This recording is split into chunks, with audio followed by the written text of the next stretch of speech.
The difference between those people that end up getting in shape and doing well, or the people that actually, get to where they want to go when they set a goal, is relative intensity. I am Judd Lienhard, former Army Ranger, college linebacker. I've been a strength and performance coach for over 15 years. Let's get into it. When you put yourself in a situation where all of a sudden you think, I think I'm gonna fucking die, I gotta get out. Your body will have positive gene expression. If you get in a sauna 4 to 7 times a week for 70 to 100 minutes, your chance of dying of a heart attack go to like 0. It's crazy. This was fascinating. She's like, there is no one perfect human diet, but I can look at your gut and tell you whether or not what you're doing is right and how I can make adjustments. As you age, those tend to get really, really high and they spike because those are the bugs that digest you when you die. For me, the ability to carry a lot of muscle is indicative of like good training, good health, good things. The day that I can't, then obviously I got to make some changes. I guarantee if you took somebody and you gave them every drug in the world that they wanted to take, they still would not get a chance to play in the NFL. As long as you're still competing and playing, the process is still going. And the day that you look and say, these are these finite outcomes, like that's not who we are. And at like my darkest, like when I retired from the NFL and I felt like everything was broken. And so I go to these docs and they're only like, we can give you painkillers, we can give you surgery. Like they just had no solutions for me. So I call Tom Incledon and I was like, man, like all they want to do is give me a knee replacement. I'm talking about replacing joints. And he's like, let's go see this guy. We went inside Dr. Bueller. And ever since I left, I see him like twice a year. And if I didn't see him, I would be nervous to be where I was. Like I can do everything. Like seeing Bueller is the craziest thing. I leave there. Yeah. And I remember the first time I went and saw him, he worked on me. I walked out of there 3 days later. And like it was funny. Like I was walking off his curb. The car was here. I took a step and I jumped over the corner of the truck. Yeah. And it was snowing. And I landed and I was like, oh shit, I could go back and play in the NFL. Yeah. And it was like that. I had some personal experience though. We had a dude that used to work for us that was into muscle activation techniques. And honestly, man, you got to know your limitations. That shit's a little bit above my head. Like, because they talk about like, you look one way and it'll like strengthen this and like no shit works. Yeah. Like I don't fully understand it. No. And Bueller's deal is they use like lymphatic system. And it's funny, I talked to him the other day. Have you seen like, and I don't know why it's on my radar because I know it's existed, but have you seen a lot of people talking about fascial training? Yeah. And to me, it's kind of insane a little bit because how you could train the body, which is this complete system where you're like, I'm going to train the fascia, I'm going to train the muscles. I mean, it's like nothing exists in a vacuum. Yeah. So like, and then I'm watching these guys and I'm just, they're doing movement, they're doing plyometrics, they're jumping.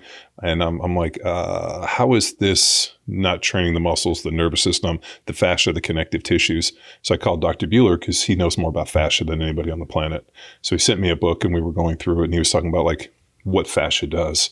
And then I asked him, can you train fascia specifically? And he's like, independent of the body?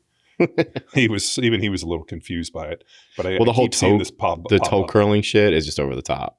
What's the toe curling thing? Like you're supposed to train your fascia by curling which is a good exercise for like rehab for your feet, like scrunching a towel, but it's supposed to like train your fascia. And it's like, okay, that's a good foot exercise. Yeah, no, I mean, having strong feet is like paramount. So but they report that helps with jumping and power and doing stuff. These is just for jumping. It's like, what the fuck, man? But it does make sense though that I love the fascia stuff because I think it drives home the point that the muscles, that nothing in the body works in isolation. Yeah. And it would be a good vehicle to communicate neurologically throughout the body and transfer forces. It just makes a lot of sense. But like you said, like to try to train it independently, I still don't know enough about it. I just know that the stuff that got forwarded to me, the people that are big proponents, if anybody ever questions them, they just attack them. Yeah. And like, there's no ability to have like an intelligent conversation. It's always a big red flag with me, man. Where it's like, just trust me. You don't understand. I was like, oh, okay. You just don't know. You don't understand our science. Even though Dr. Bueller sent me this book, it's like fascial anatomy book. And it's kind of interesting. Like the way he described fascia, he goes, imagine like fascia is the coat hanger that holds up the body. It connects all the systems and there's lymphatic points. And if you see where the fascia connects, it looks like the meridians, and you go to, you see like all the chakras and meridians and all that kind of. And I can't discount all that shit, man, because like acupuncture fucking works, dude. Yeah. And like, you know, I can't discount it. So. No, I've used acupuncture. I never felt like it fixed injuries, but in terms of like relaxation, I get acupuncture, some of the best I've ever slept. It's crazy, man. My former teammate, John Runyon, was like, swear that fixed everything. He used to go to this guy that would do it in the ear. Yeah. So he would do all these like needles in the ear and then he'd put these little things in. Runyon swore by it. Yeah. He was like, I had pain, now I don't. I went a few times. I just noticed I slept better. Yeah. But I didn't notice that. But one thing I've come to the realization is not everything works for everybody. And like certain things just click with certain people. And I think it, you know, and you get kind of hokey if you think about like energy or whatever. But like Dr. Bueller's work on me was life-changing. Yeah. And I've taken him, like I took Will Fries to go see him. And it was pretty interesting. Like Will and I were training and there was a weird thing. Like Dr. Bueller's always said, your body will not allow you to go into a range of motion. It cannot create stability.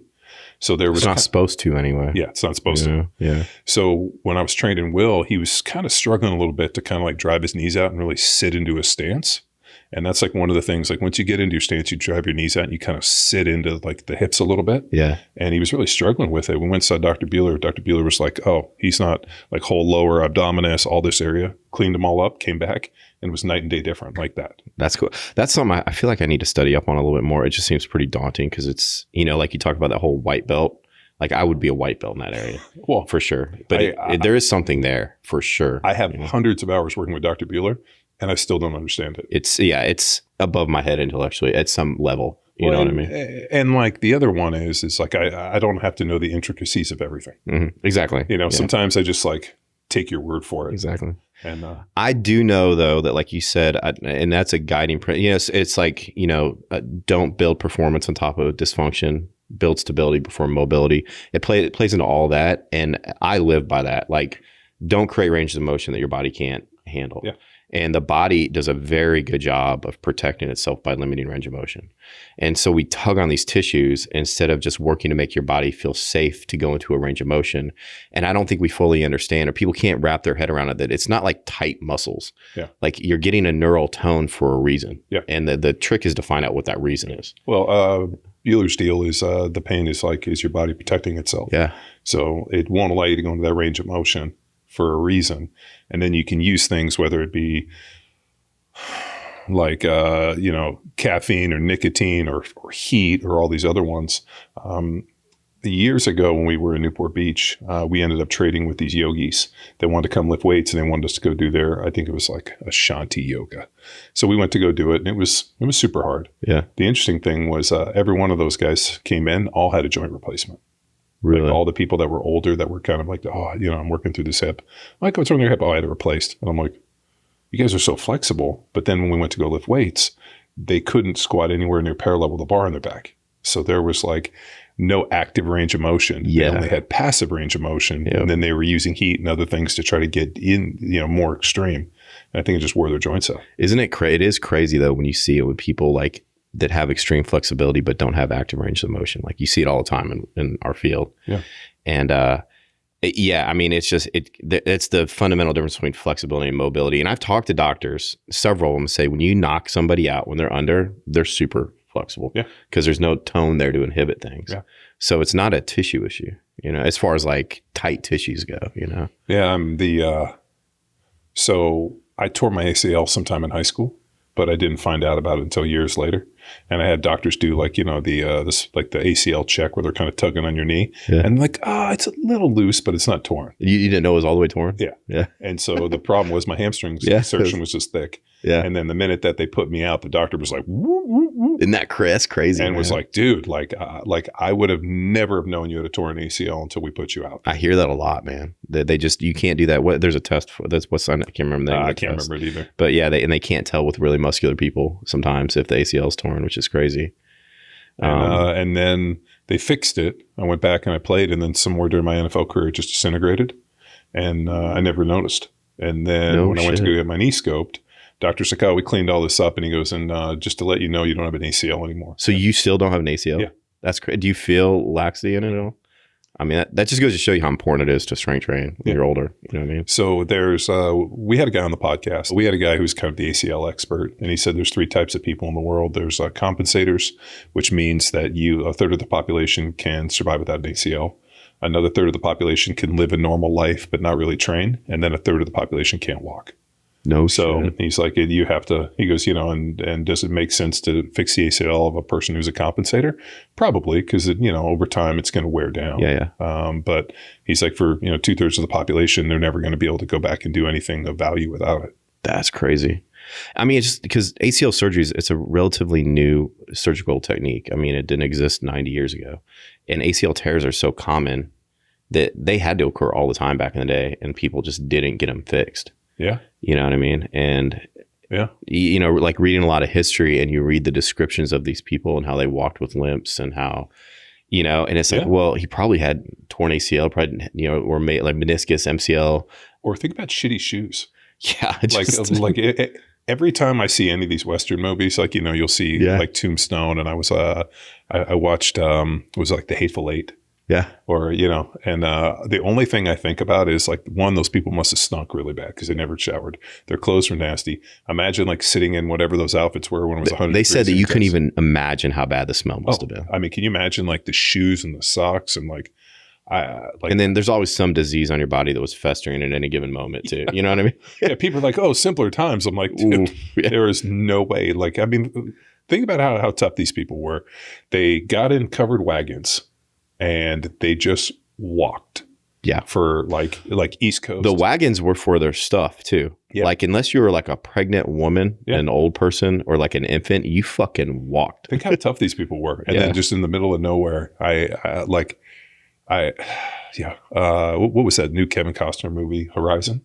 Yeah. And like watching that, and like everybody's, there's just a little bit of like, oh, looks so, like, dude, there's no part of that. Fuck no.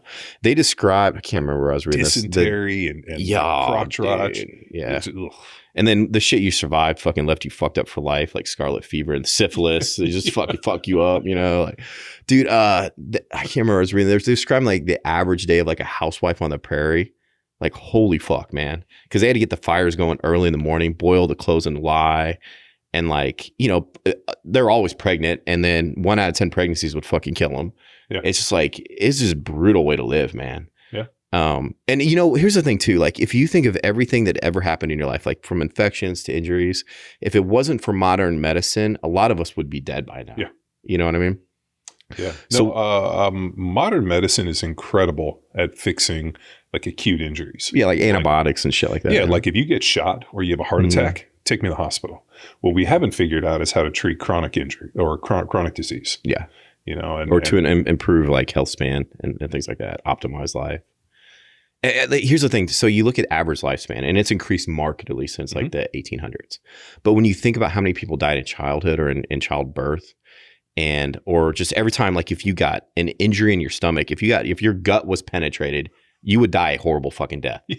You know what I mean? It was like a miracle, and somebody like got gut shot and they didn't die. It's like some fucking miracle. Well, didn't they just, he got shot in the gut, then they'd shoot him in the face? Yeah, it's like, well, is that book, was it Master and Commander or something, or that movie where it's like they knew exactly what was going to happen to him? Oh no, it wasn't a great movie, but it was like when they, it was about the Crusades, and the dude's like knight or something got gut wound, and they knew exactly like, if this happens, then this is going to happen. Oh, was that Liam Neeson was the one that died? Yeah, it was Kingdom of Heaven. Yeah, with where he goes to Jerusalem and those. Yes. And, yeah, that's a great movie. And they knew exactly like what was going to happen to him.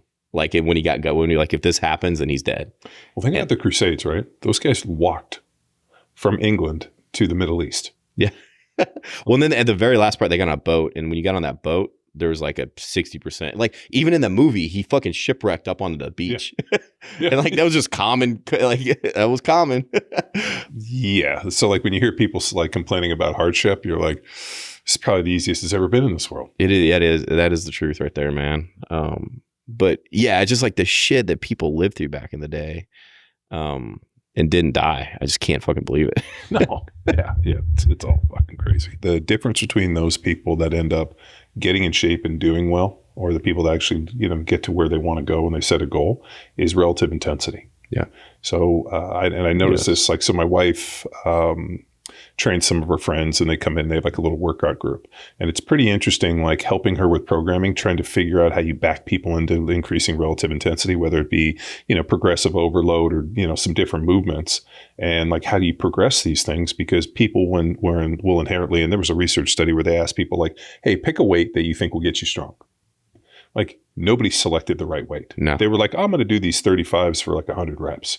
Like, not realizing that, progressive overload, lifting heavy weights, I mean, these are kind of the drivers. So it's been a really interesting thing watching my wife's friends and the ladies she trains with, like, just trying to like get them into this. And then all of a sudden now they start understanding relative intensity. Yeah. And then, one of her friends got like some form of DEXA done. And she had like lost 10 pounds of fat and gained 5 pounds of muscle and had this like huge swing, and like all of a sudden hormones, everything was better.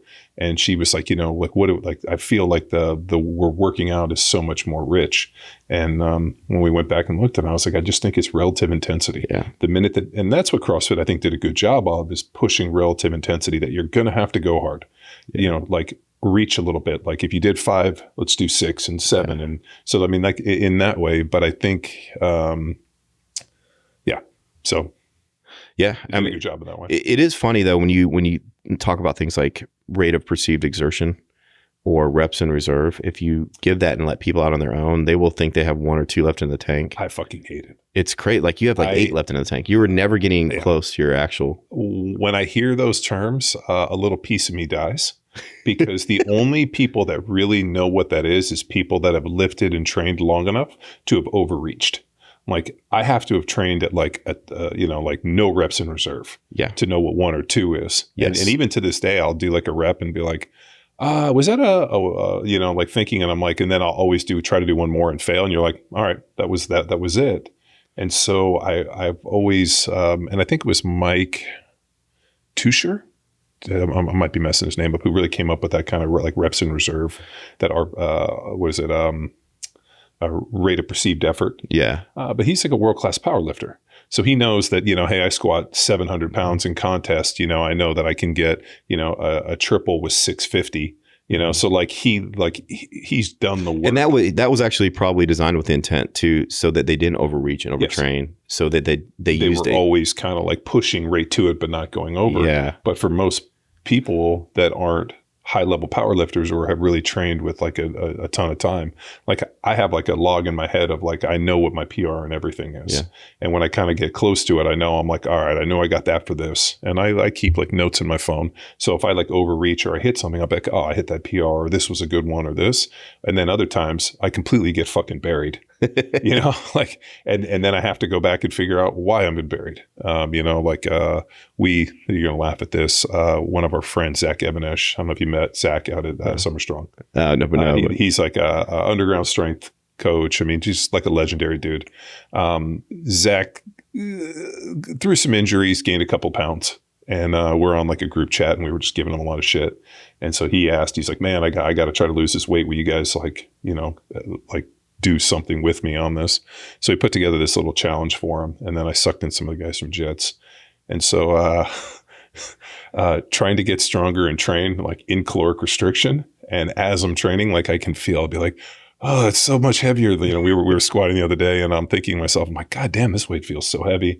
And then like I went back and I looked at the calories, and I'm like, oh yeah, you're way under your calories. Yeah. And it's like, and then you have to balance that. It really does affect your strength, man, especially when you're in tune to how strong you can be.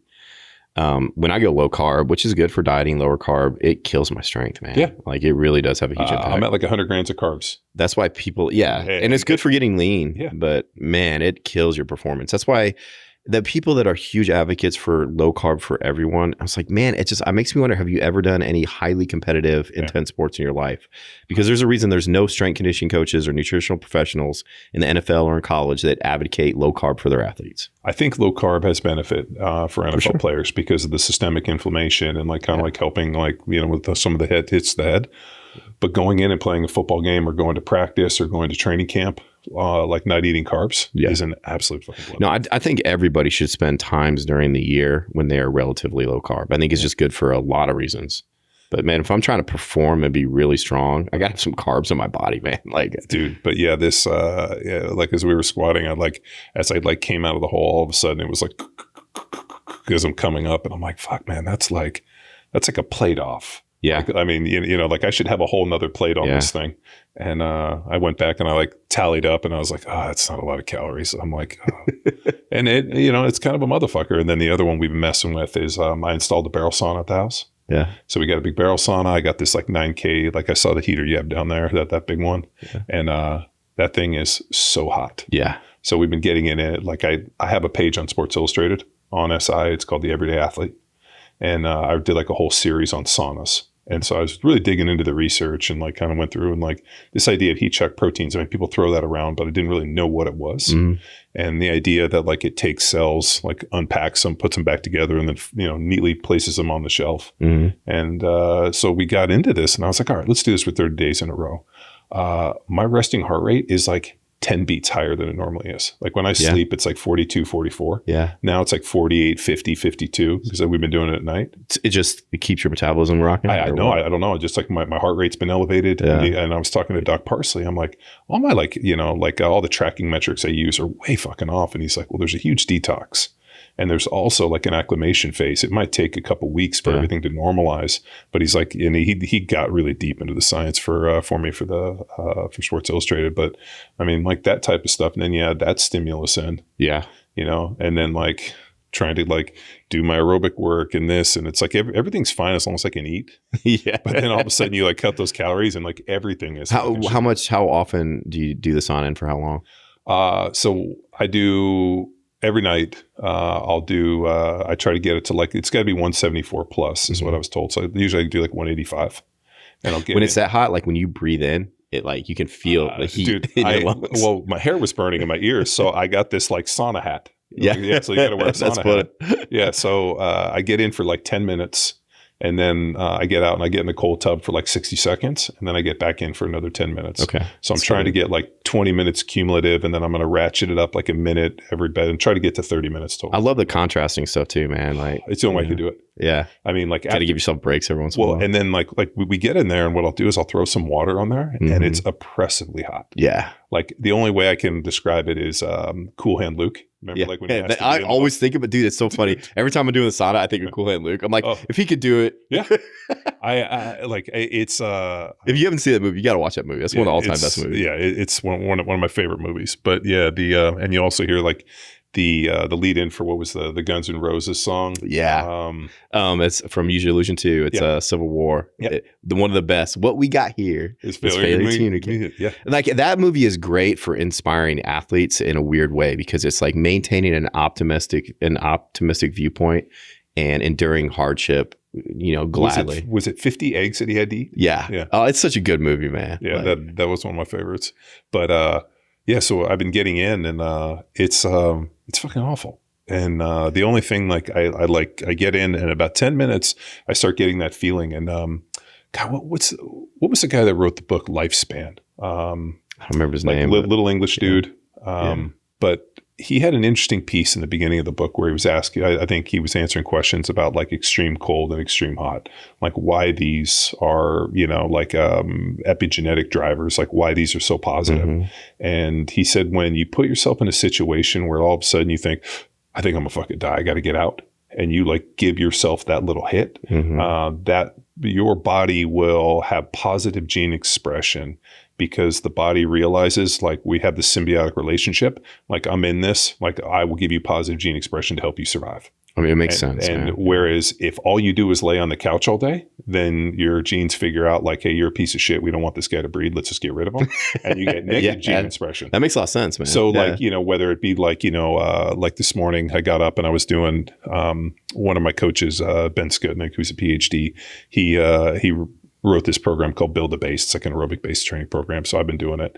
And he had intervals today. And we were, I don't know how familiar you are with the Echo bikes, but like 68 RPMs is like 355 watts. It's a good amount of wattage. And I try to hold that for as long as I can. Yeah. That's so brutal. I'll ride for like 5-7, kind of warm up 10 minutes. And then all of a sudden I go and I can get like, I'll start, it'll be like 3 minutes, and then I like 60 seconds to rest, and I try to like see how long I can go, and I keep pushing it. Yeah. And I got to the point where all of a sudden, as I was riding, I like started like taking these like little breaths and like getting metal mouth, and I like all of a sudden got that thing where it's like, man, like my heart feels like it's gonna pop. Yeah. And that like is the same feeling I have in the sauna. Yeah. But oddly enough, I don't get it in the cold tub.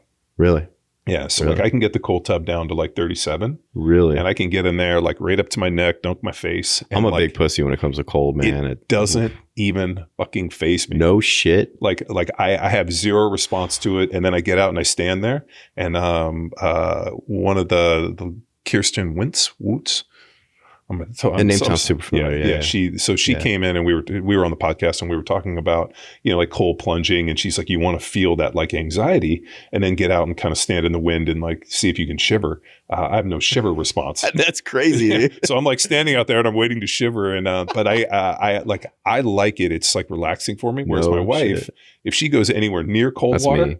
She's like flips out. That's me. She's like hyperventilating and freaking out. She's like, how can you sit in there so calm? I'm like, this doesn't bother me, but that sauna at like 185 or even the first day we got it, we turned it up to like 240. And I think it got to like 195, 200. And I got in there and like within 3 minutes, like my hair was burning, my lips were burning, my nose was burning. And I know people that can sit in that shit all day. It doesn't bother me as much as you, but the cold we're kind of opposite. The cold, like I struggle with it, man. I struggle with cold.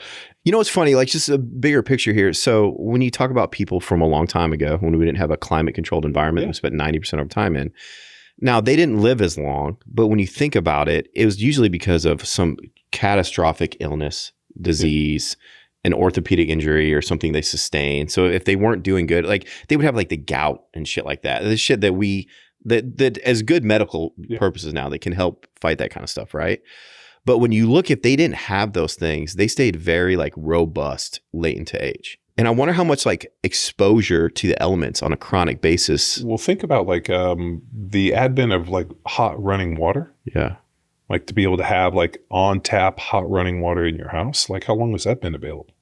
For everybody, honestly, in this country, it's probably the 60s is when, because most people started to have hot water. Well, but I mean, so for the most of our like entirety of our existence for humans, we've basically bathed in like running cold water. Yeah.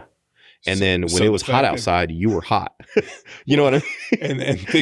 and think about it. Like you have, people paying like, I don't know. Have you ever seen, I think it's Morosco Forges. That's how like that one Joe Rogan has that makes its own ice. Okay. Like they're pretty bitchin', man. But they're real expensive. What are they like, 10, 15, 20 grand for this like huge like stainless steel ice tub that has its own ice maker. I mean, they're the fucking raddest things ever. Yeah. And they go down to like 34 degrees and it makes your own ice. Like the fact that you're paying like 15, 20 grand to like be able to do what like, the Vikings were probably swimming around. Yeah. In this water. But when you think about it, okay, so electricity really, there was the Rural Electrification Act of 1934. Before that, only like 17% of our population had electricity, which is insane. Like, what year was that? 1934. So before like the 1930s, unless you lived in a city, if you lived in the country, when the sun went down, it was fucking dark. Right? Like, it's just funny. Like back in the day, we were more in tune with our circadian rhythm. Yeah. Grounding, which sounds foo-foo, but there's a lot of science behind it, like walking around in bare feet. Yeah. And then... Well, think about, like I said, for the entirety of our existence, we slept on the ground. Yeah. Right? So like you slept on the ground, you walked on the ground, you bathed in running water. I mean, like that idea of grounding, even though it sounds hippie as shit, like makes a lot of sense. And then they talk about like gut parasites. Like there's a lot of evidence that certain parasites were actually healthy for us. And we have a lack of... Like people pay a lot of money now to fucking eat certain worms and shit to like help with like inflammatory responses and shit. So this is what's fascinating. Like we become good friends with Dr. Sabine Hazen. I've had her on the podcast a couple times. She did all the research and really pioneered fecal transplants. I was just going to bring up fecal transplants. And so Dr. Hazen, which is fucking gross, but there's shit to there. Well, it's not like they like take your poop and jam it in there. Like they have a whole process and they bring it and they kind of do this deal. But it's for like gut biome and health, right? Yeah, for your microbiome. But she reversed Alzheimer's, dementia. She's treating autistic kids, nonverbal. I mean, and this is all like FDA government approved like research studies that she's done and proved the efficacy of this. But as we've gone through and done like all like the gut testing with her, there's this idea that there's like good and bad. And there's like a balance, and it's almost like Star Trek, or not Star Trek, but Star Wars. There's like the dark side, the dark side and the white side, and they have to be in balance. One gets too high on this, and one of the gut bacteria that she kind of assessed for me, and she's like, hey, and I can't remember the name, but she's like, hey, this one's a little high, and I'm like, well, what is that? And she goes, oh, that's the microbes that are on like vegetables and fruit and like plant matter, like they pull out of the ground and all the little bugs. And I was like, well, isn't that a good thing? And she's like, well, good or bad, like is relative. And she goes, do you wash your vegetables real well and fruit? And I'm like, no, I kind of like wash them a little bit just because I imagine some dude maybe like pissed on them or something or like sneezed. And, but I kind of like wash them. She's like, I want you to like wash them really well, like soak them in this. And I was like, okay, well, why are those bad? She goes, well, as you age, those tend to get really, really high and they spike because those are the bugs that digest you when you die. No fucking shit. Yeah, she goes, when you go we down, forget that we're just when like you go down organic into material. the earth, those bugs explode and they're the ones that eat you and turn you back into dust. So literally on the microscopic level, it's like getting us ready to die. Yeah. So she goes, you'll run into like older vegans or people that are kind of old and they have that kind of funky smell. Yeah. She goes, that's the bugs pre-digesting them. No fucking shit. So she's like, and I was like, so she's like, I want you to like, wash your vegetables. And I'm like, do it. And she's like, you probably don't have to eat as much like plant matter, because everything else was good. And she's like, let's see if we can drop that a little bit. I don't want you to get pre-digested. But when she said that, because I like, and I know this is kind of fucked, but like I've been around some old people and like, people that were like, my dad, and they kind of just get this kind of interesting smell. They do. And when I asked her about it, she's like, oh no, that's the bugs pre-digesting you. What? Like my fucking head exploded. I was like, okay. I was like, so now like any of the fruit or like if I eat like an apple or whatever it is, I like put it in this bowl with this like vitamin C drops and I'm like scrubbing it and being like, I don't want these bugs to come after me. Damn, that's crazy. I think we just assume that health foods are healthy and unhealthy foods are not healthy, like unhealthy and everything in quotation marks, but anything eaten out of balance, like just too much of probably isn't a good thing. When I started working with her, I was like really hoping that we could find like at least like what is the perfect human diet? Yeah. Because you'll hear people on like one side, it's like carnivore. And now you got Mark Bell doing the sugar diet and like all of this stuff. And you want to discount the sugar diet, but there's fucking science there too, man. Well, like it's not for me probably. But, no. Well, for the one thing I would like, the science is unclear on how it affects the microbiome. Yeah. So what we do know is that excess sugar adversely hurts the microbiome. So when I was watching Mark's thing, I'm like, Mark's already pretty fucking lean. That's it. Right. Like Mark, already looks like a veiny dick. So, I mean, he's already sub 10% body fat, and Mark is, takes a lot of gas. Like that's just part of Mark's deal. Yep. And he, was super carnivore and like low carb for a long time that he probably created a ton, ton of insulin sensitivity, carries a lot of muscle mass, low body fat, training, doing all the, things that are. I'm also just wondering about the lack of like, monounsaturated, polyunsaturated fats in those diets too, long-term effects of that. You know what I mean? Well, and what's weird is to tie, fasting is fasting, but now you're sugar, like it's weird. When I saw it, the first thing I thought about was like, that might be a great strategy for people that are like competing in bodybuilding for like the last 2 or 3 weeks, because they always come in flat with no energy. Like imagine if you switch from low carb to that, but still kept your calories low. One of the guys that I train with is a Mark Bell fan, and one of the guys at Jits, and he was like, I'm going to try the sugar fasting. And he's a big dude. He lost like 16 pounds in like 2 weeks. So I think that there's validity to it. What I would need to see is like how that much pure glucose, that much pure sugar affects the microbiome. Yeah. And when I sent Dr. Sabine it, she's like, what is it about these fucking people that are so extreme?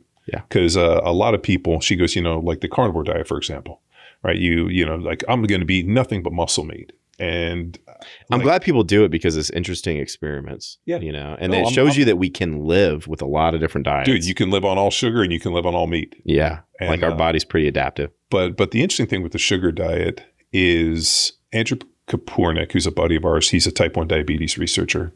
He was working with a guy who was like one of like the top triathletes, and he's pre-diabetic.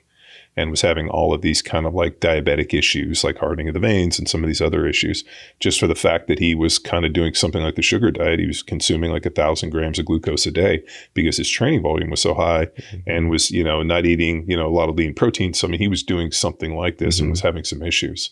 But I wonder, it goes back to like Mauro de Pasquale's anabolic diet, right? Low carb, high protein, moderate fat, and then on the weekends, like lean, and then just eating, but I think Mauro's stuff was starch. Like you're saying though, to like, you have to prime the system first a little bit to take advantage. You have to get your insulin sensitivity really high. If you're Mark and you're already super lean and you're doing all these other things, it probably is a positive thing for him. Yeah, at least temporarily, for sure. I don't know how it affects his microbiome. But I do know for Dr. Sabine's stuff, this was fascinating. She's like, there is no one perfect human diet, but I can look at your gut and tell you whether or not what you're doing is right and how I can make adjustments.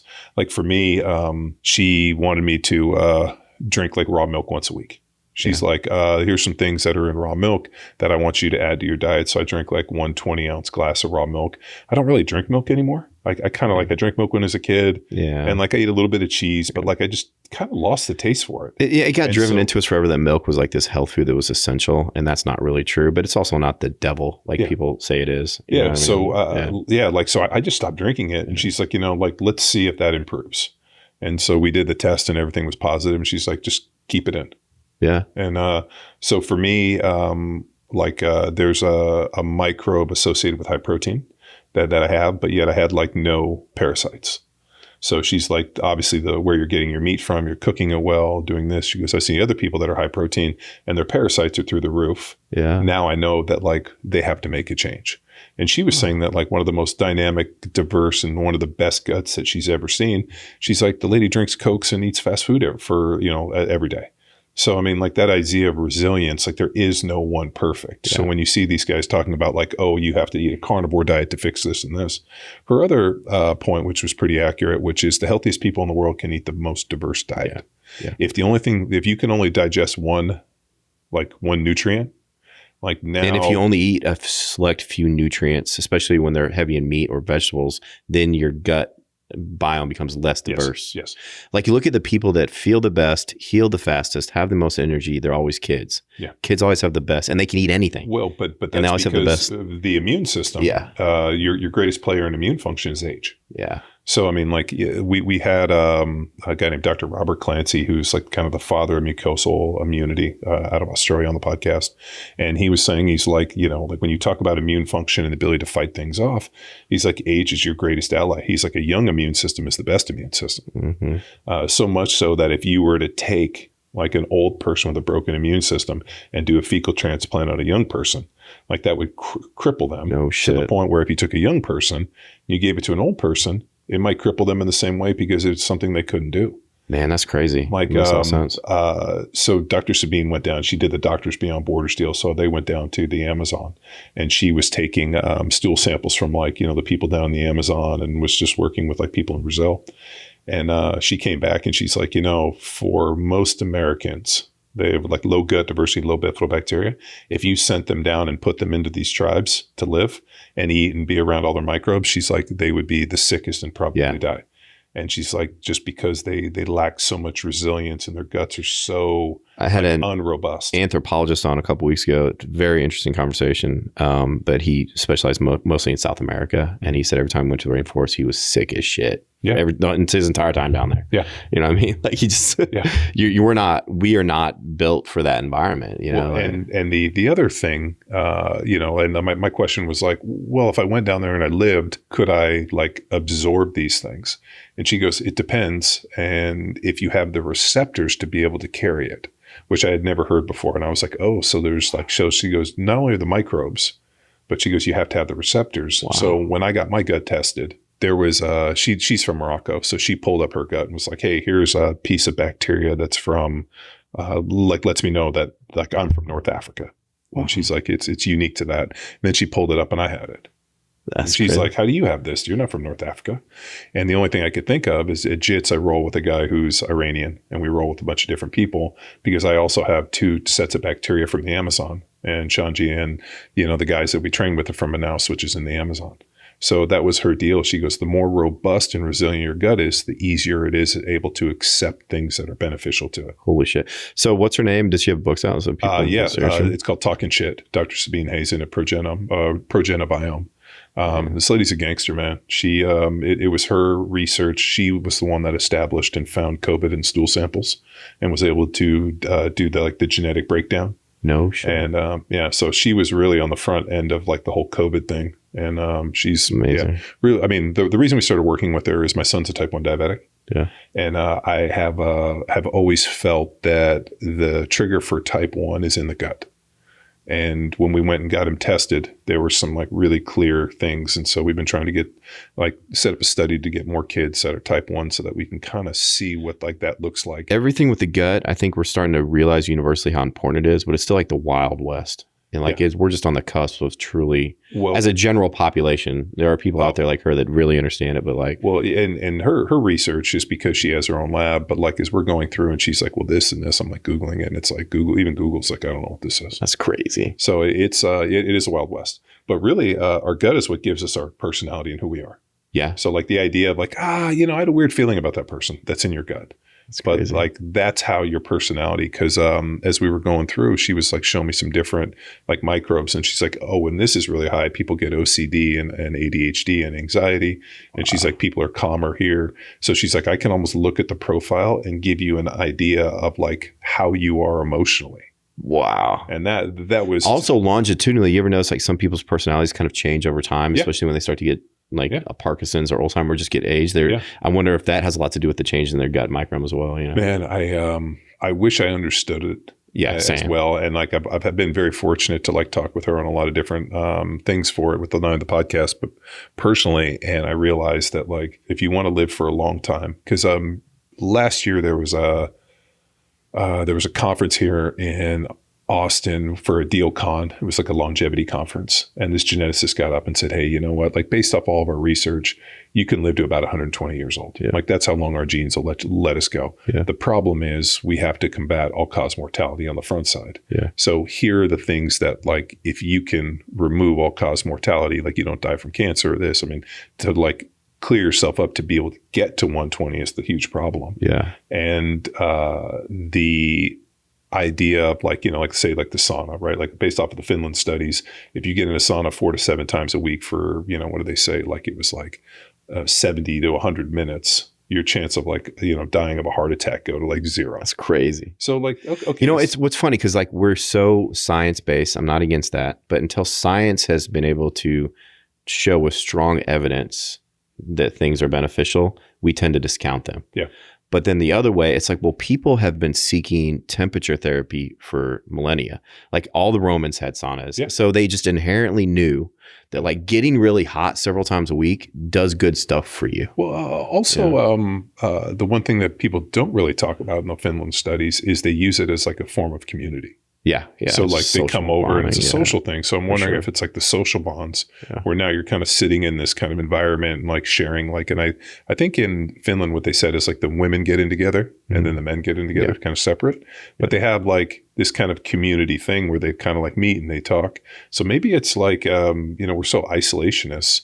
Like, you think with social media and people are almost like scared to get out of their house. Maybe there's like a community component. I'm sure it's multifaceted. But I think you're right. I mean, like that, like sitting in there, like, cause I'm sitting there with my wife and like, she's just like totally fine. And I'm in there like, I think I'm gonna fucking die. I'm like this. And then I'm like watching the clock and she's like totally looking normal. And I'm thinking, okay, I can stand one more minute. Can she stand a minute? And I'm like playing this in my head like some crazy person. She's like, are you okay? I'm like, I got to get out. And I just get out. I'm like that with cold water, man. I fucking can't stand it, dude. I'm like, I see dudes that get an ice bath like it's no big deal. And I'm like kind of jealous. I'm like, that's a tough motherfucker. Yeah. I don't know why I can't. It fucking kills me. For some reason. And the only thing I could think of is when I was a kid, we would surf. I grew up in Southern California. So we used to surf in the Pacific Ocean where it was like always in the 50s. Yeah. So you'd get out there and like when we were kids, we used to just wear like, wetsuit tops or like, like tank tops, rash guards.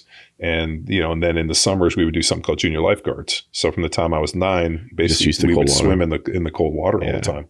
And it just like, it was cold, but it like never really affected us. And I remember one time I went surfing down to Mexico with my brothers, and we went out and like paddled out, and it was cold. Yeah. You know, like maybe like 48, 49. And we surfed for, you know, an hour or two and then got back out. So, I mean, like maybe, and then, you know, playing in the NFL, we would play in these cold games. I don't know. Maybe the cold just doesn't, maybe just you inoculate yourself against the cold. Yeah, I think there's definitely something to it, especially being exposed to things like that from a young age. You know what I mean? Just like value there. You want a tad bit of trivia? You know, Martin Luther, right? From what I've read, he used to eat a spoonful of his own shit every day and he swore by it. Now, I'm definitely not saying you should eat your shit, but that's a nutty thing to do, and it's incredibly gross. What about those dudes that drink their own urine? Have you seen that? I know that's insane to me. I don't. I somehow somebody forwarded me on Instagram this guy that like basically like drinks his own urine every day, and I mean like what the fuck, dude? I don't care how healthy that shit is for you. No, I'm good. But it's like fuck, man. Yeah, no, right. But it doesn't surprise me that guy ate his own shit for the fact that like could that be like religious fervor? I don't know, man. Like it's. I think he just thought it was good for his health, and it might have been, honestly. Well, what the fuck, dude? Yeah, no, I'm good without that one. The one thing though that has been removed from our present diet that we've eaten for the entirety of our existence is fermented foods. Yeah. Totally. So, not only bifidobacteria, but like better stuff, like that idea of like eating some form of fermented food. Thomas DeLauer did a thing. They studied like the healthiest populations, and they did the statistical analysis to factor out like deaths from cancer caused by smoking and violent deaths and accidents. And like Russia and some of those Eastern Bloc countries that eat a lot of fermented foods have some of and a lot of their exercise is the high intensity form. They have some of the healthiest markers of health that there are in the world. And the Russians also do those bathhouses. Yeah, right. So, years ago when I was in LA, we went to this like Russian spa bathhouse thing. And, like you're like laying down and this dude's beating you with these like cypress like thing, and it was like hot and like I don't know what the fuck was going on. It was a lot to take into, but like think about you appreciate this. So you remember when Schwarzenegger was? I was thinking about that. Red. Yes. Red, what is it called, man? I was thinking about that too. Yeah, with Jim Belushi. Yes. You remember when they had the big fight in the bathhouse? Yeah. When he goes in and the guy's like, if you're an iron worker, and he puts this rock in his hand and punches him. Yeah. But like that's very traditional. Yeah. So like there has to be validity. But I do know also a very cold country, so a lot of cold exposure. Yeah. What is there's cultures that like they leave their baby, maybe it's Russia, they leave their babies sleep outside, which is nuts. That's in Sweden. It's crazy. Yeah, they put their babies outside. My mom did that. She would always like, her mom always told her, my grandmother, you got to sleep with the window open to make your blood thick. I mean, that might have something to do with your ability to, I don't know. So. But the fermented foods one, like I know, like talking to Dr. Sabine, she's like, I know when people eat more fermented foods. Really? There's things like so my son, who I said is type 1, he low bifidobacteria, low gut diversity, and so we've been doing like a bunch of her like kind of treatment stuff and like like this and probiotic or like whatever her protocol was, and we just got him retested, and now he has the bacteria to digest gluten and dairy that he didn't have before. So she was pretty excited for the fact that she's like, one of the things I worry about with kids is that maybe they don't have the receptor, but the fact that now he spontaneously created this like different bacteria, these different microbes is a good indicator of going in the right direction. So, and his diversity is up, which is good. I mean, we never used to have the cases of lactose intolerant and gluten intolerance and all these things that we have now. And it could be the way that we're growing and processing our food. I'm not discounting that, but also like that's like an you interesting said, one, right? Like the idea of like the glycophosphate, and like is it the glycophosphate you're allergic to, or is the gluten? Like there is different microbes to digest dairy and gluten. Yeah. And for a long time, like the fact that we don't have those anymore. Yeah. It's just, what I think about too is I think about these like old folks homes and things when you think about what they put them in, where everything is uber sanitized. There's antibiotics everywhere. Well, and you're around other old people. Yeah. So the best thing you can take for old people, and she goes, this is another one that I talked to Dr. Speen about. She goes, for most of the entirety of our existence, what happened when, families lived in close proximity and like, mom has, let's say has kids and goes back to work, the grandparents would raise the kids. Yeah. And because they were old and they stayed at home, she goes, there was always 3 generations in the house. There's mixing of bacteria between them. And she goes, and it's the grandparents that like to hang out with the kids because you're the microbes. Like this is just like my own fundamental, like lack of just stupidity and like not having the knowledge. But I always thought about the microbiome as like inside us as the food we eat. Well, it's actually threefold. It's not only the food we eat, the people that we're in contact with, but also our relationship with the soil and the ground, right? Because the microbes in the ground. Yeah. So if you're around a bunch of like young, healthy kids with good microbiome, the grandparents are like, that helps them to stay younger. That makes a ton of sense. Because they're getting that. Now, when you put all the old folks in an old folks home and they're around other sick old people, that's a not as positive environment. So the people that are able to live with their kids and be exposed to their grandchildren, like my mom lives by herself, and but my brother, like I guess my nieces and nephews come over all the time, and my mom watches them and takes care of them. And she's young. And then I asked her, I'm like, Mom, what do you like? She's just like, I would much rather hang out with these kids and like the kids in the alley. She lives in kind of like in Newport Beach, and there's like a big alley with all these kids, and they all come by, and she just kind of like hangs out, and they like their garage doors, and the moms come over, and she has this really great environment. And she's like, I don't really like being around old people. Yeah. She goes, they smell funny. They talk about, they walk slow. I mean, so she's hilarious with it. But like, that was what Dr. Speen was talking about. She's like, the grandparents have always raised the kids while the parents went to work. And she goes, and that's why they lived healthier lives. You start putting a bunch of old people together, it's not as good an environment. And you see periods of time in people's lives where their aging like accelerates, like when they retire or their kids move out or they're put in a home. So I saw a statistic that there's 3 major markers of aging, like 34, 60, and then 74. And it's kind of interesting if you can kind of like look at people and they kind of like hit these watermarks. And so you can, but also there's other factors, right? Like obesity is a huge factor. Sure. Like the people that, carry a lot of body fat. I mean, it's extremely oxidative. That ages people in dog years. Like muscle is extremely insulin sensitive. So the longer you can carry muscle allows for you to be, I think it was Gabrielle Lyon talked about, the largest endocrine system on the body is muscle. Yeah. So the fact that you want to stay young, carry as much muscle as you can. Yeah. I mean, that's why people, they call it non-functional hypertrophy. I'm like, well, what's the function you're talking about here? That's such an interesting term. Like when I hear that stuff, it's kind of like when I hear, that's not a functional movement. And I'm like, okay, so you're saying a leg extension is not functional. What if I have an ACL reconstruction? I need to strengthen my quad. What if I need to extend my leg? Well, what if I need to extend my leg? What if I'm in jits, I'm in butterfly guard, and I need to extend this one? Oh my God, it's crazy. So stronger muscle is inherently a more functional muscle, period. And I'm not saying most of your volume should be leg extensions. Nobody's saying that.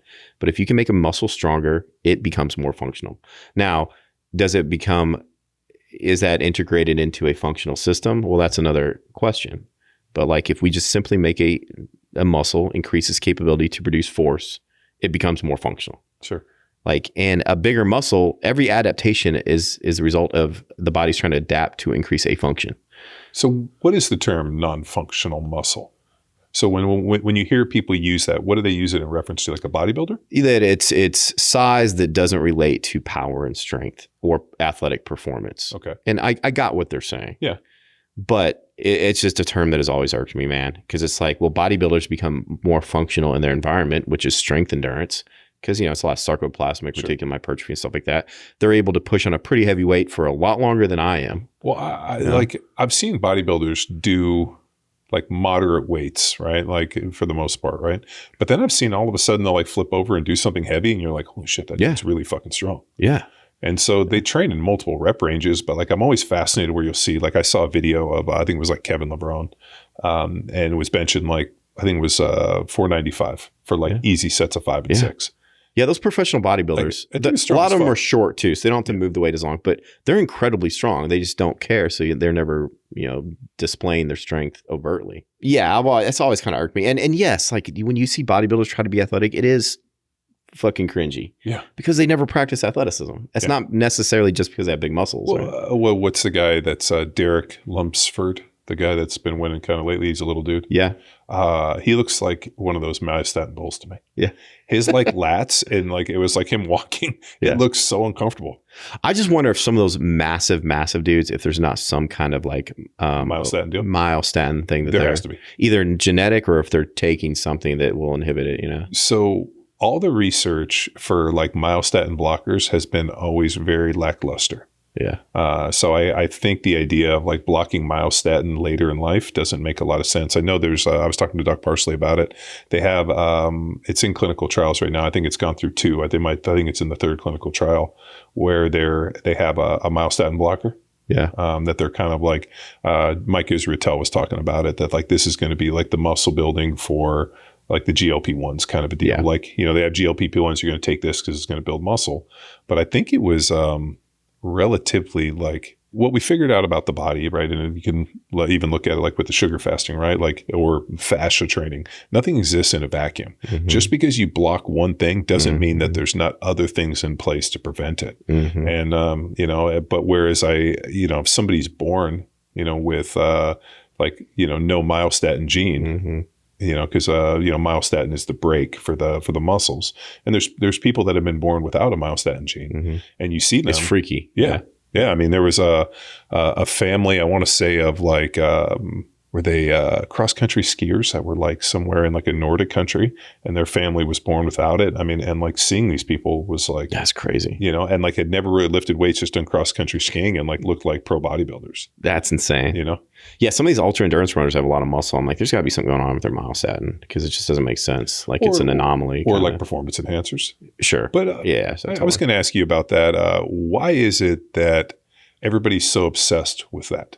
With like the like I get it in like the Olympics and like, professional sports or whatever, that there's an idea of fairness. Mm-hmm. But like I always felt it was weird. Like they'd give us like a Toradol shot, and like they juice us full of like all these other things, but like anything on that other, like there was these weird lines in the sand, and like a Toradol shot's performance enhancing.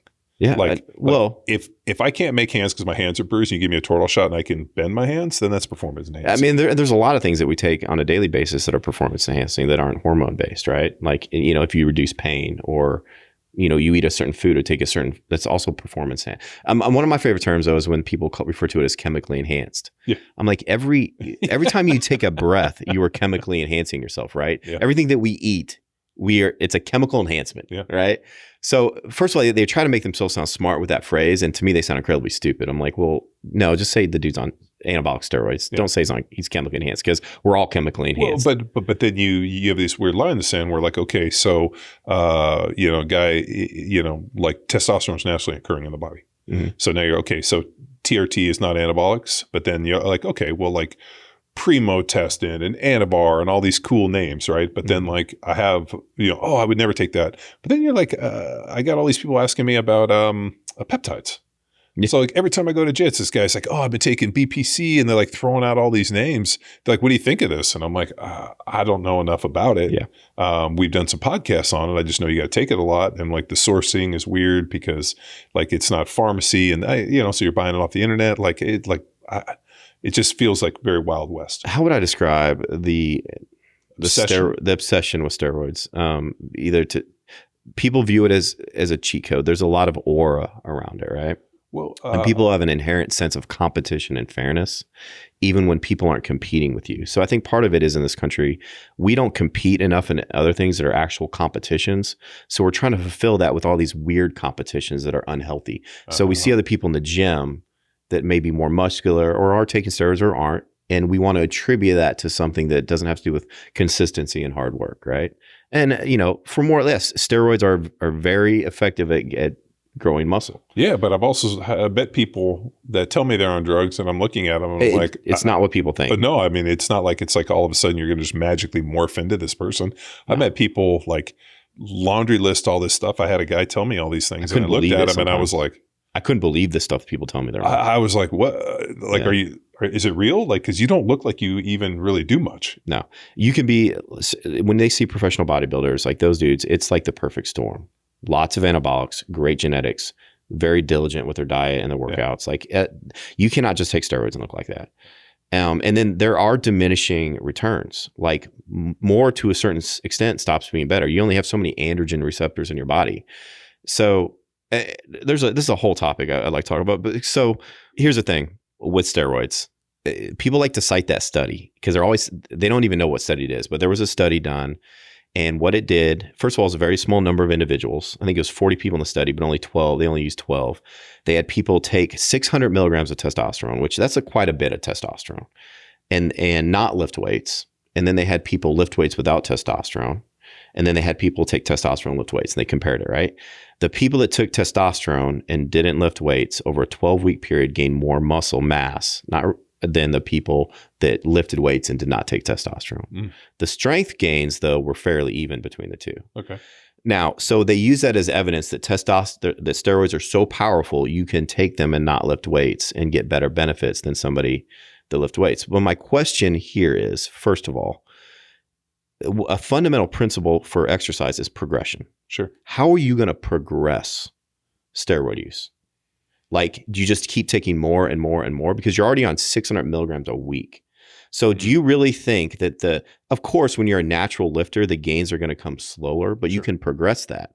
So yes, that might have kickstarted their process because, and first of all of these are self-identified recreational lifters, right? So lifting wasn't a novel stimulus to them. So you have these people that had been lifting, they stopped lifting, but they started to take a novel stimulus, which was anabolics. And then other people that had been lifting that basically just kept lifting. So one is a novel stimulus. You're always going to respond better to a novel stimulus. So there's a lot of things in the study that like they use that as evidence that like steroids are just a miracle drug. And so my thing is like, if you were to start steroids 5 years ago and you just keep taking 600 milligrams a week, and I was to not, but I was to lift weights 5 years ago, you're telling me at the end of that 5 years, you would have more muscle than I was because you were on steroids and didn't lift weights and I was natural lifted weights. You can't extrapolate that, man. It's just, that whole study seems flawed. And what it was for bedridden people to see if they could give them a bunch of testosterone to keep them from losing muscle, which is a valid reason to do that. But so people love to point to that like steroids are so powerful. And what was the sample size? Like 40 people? 40 people were in the study. They only ended up using 12 because of adherence issues and things like that. Okay. So it's 12 people. You can't. One study. Yeah, you can't. But it doesn't surprise me that 600 milligrams of testosterone over a short period of time will result in muscle gain. Like they just, first of all, they rested and they took a bunch of anabolics. Yeah, you're going to gain a lot of muscle at first, but you're not going to sustain that progress. And so there's two reasons that bothers me, because the main reason is it encourages people to think that they can just take steroids and then they don't have to work hard. No. You know, and then there are a lot of side effects and negative repercussions from steroid use. And I think it's a huge decision. Is it in, I mean, obviously the higher the dose, the more severe the side effects. Absolutely. But I mean, the one thing which is wild is if it was really as toxic as they say, wouldn't all these bodybuilders be dead? Yeah. I mean, first of all, let's go over what the normal professional bodybuilder takes on average. Well, okay. So like it's TRT insane. dose is like anywhere from like 100 to like 200 milligrams a week. Yeah. And like doctors will go up to 300, but that gets you super physiological. It's still pretty safe though. Yeah. You know? And bodybuilders take up to a gram. That's 1,000 milligrams. So right there, it's like 5 to 10 times more. The bodybuilder. So when we were out at Westside, those guys were taking 3 grams a week. That's fucking insane. So whatever, I remember Louis said to me, we base and test whatever we want to total. Yeah. So you want to total 3,000, you're going to take 3,000 or 3 grams a test a week. And so and then they add, you know, I mean, so I think I saw a statistic. Or no, it wasn't a statistic, but it was like one of those like, you know, behind the scenes guys who was like talking about like the bodybuilders. He said they take anywhere from 5 to 10 grams of total drugs a week. That's insane. So that's like 2 or 3 grams a test and then this and like, you know, these are like all these other things, but they totaled out between 5 and 10,000 or 10 grams. That's insane. That's what but I'm I don't know these guys, and it's just some fucking talking head. So if somebody's taking 500 milligrams, which is 1/10 of that, that's a pretty significant dose. Yeah. Right. And so, and I mean, but then you look at like, what was the Dallas Carver guy had like, was like 26. Yeah. Had that like massive coronary choked, and they looked and his heart had like tripled in size. Yeah. So like, why is it that dude dies at 26? And then you look at a guy like Dorian Yates. And well, he was smart about it. I think he cut back to like I'm sure he still takes testosterone, but a small dose. I think when he left, he just went cold turkey. Yeah, and I think it kind of crushed him. But I mean, you know, like if you look at it, can't be just the drugs, right? Because everybody has access to the same shit. Yeah, right. So it has to be the training, it has to be the mindset, there has to be genetics. Like there's other factors. Like to this day, I mean, if you want, like, did you see the one guy, Nick Zilla? No. You didn't see that dude with the comical huge legs and the big neck. Like he looks like something like that there was a myostatin block. Yeah, those are unique individuals that have that perfect storm of the pain thresholds, the consistency, the mindset, the temperament to do all of those little things right. And they take an enormous amount. And like in addition to a gram or whatever of testosterone, they're taking like trenbolone, which is not really designed for humans. No, it's made for cattle. And I mean, and I'm going to be like, I've tried a lot of this stuff. Testosterone is by far the safest. So these people that don't want to take tests, they want to take all this other like Anavar and Winstrol and stuff like that. Testosterone is the safest for the reason because it's bioidentical to something we naturally produce. Everything else, it's going to fuck with your lipid profile. And I found that out firsthand. I was taking 3 days a week. I'd take 10 to 20 milligrams of Anavar, and it helped my strength, and I felt great on it. It fucked up my lipid profile. Oh, really? Whereas testosterone didn't. So these dudes are taking, 100 milligrams of Winstrol a day, which is an oral. But it came back as like it was. It takes a while though. Yeah. And so the longer you're on, and that's a very small dose. I don't know if people know, like 10 to 20 milligrams 3 times a week is not a heavy dose, right? But I thought by really like going very small dose infrequently, I could mitigate that. Mm-hmm. I couldn't. Maybe I'm just extra sensitive to it. Mm. And then they're taking DECA, which are like nandrolones and trenbolone, and then they're taking growth hormone and IGF-1 and insulin, and they still don't die. It's like, yeah.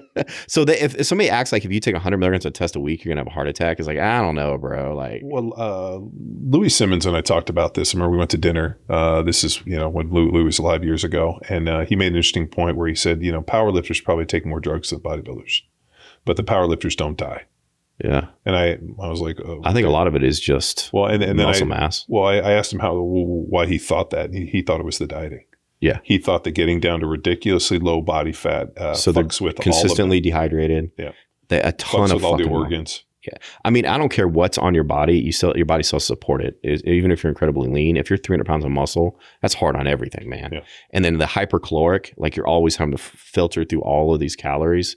Yeah, I think that's what it is. I think a lot of it is just carrying around that much muscle, being that lean. And then a lot of those dudes, you can't factor out, a lot of them have like a party lifestyle too. Mm. They won't be heavy drinkers, but they do a lot of recreational drugs. Like I used to live out in California, it's kind of around that scene, and they don't live a very healthy lifestyle. A lot of these bodybuilders. It's so I think the reason we're so passionate about steroids in this country is there's that mystique about it, because people, they don't know what it does and they feel like they're always having to compete. And my advice to people is like, do whatever you want to do as long as you can afford it and it's healthy. Yeah. Like you're not gonna fucking compete. That's always my standard when I consider taking drugs. I'm like, can I afford it? And is it healthy? And then for what? Like it's but I mean, like it's not like you're competing in bodybuilding. No. So are you taking it just for more Instagram likes? You already get a shit ton of likes. What do you got? Like 1 million followers, dude? You got like you're gonna get like 2 million. So followers? I get on testosterone when I was 37 because I was I got tested when I was 37. I didn't actually pull the trigger till I was like in my late 30s, like right before I turned 40.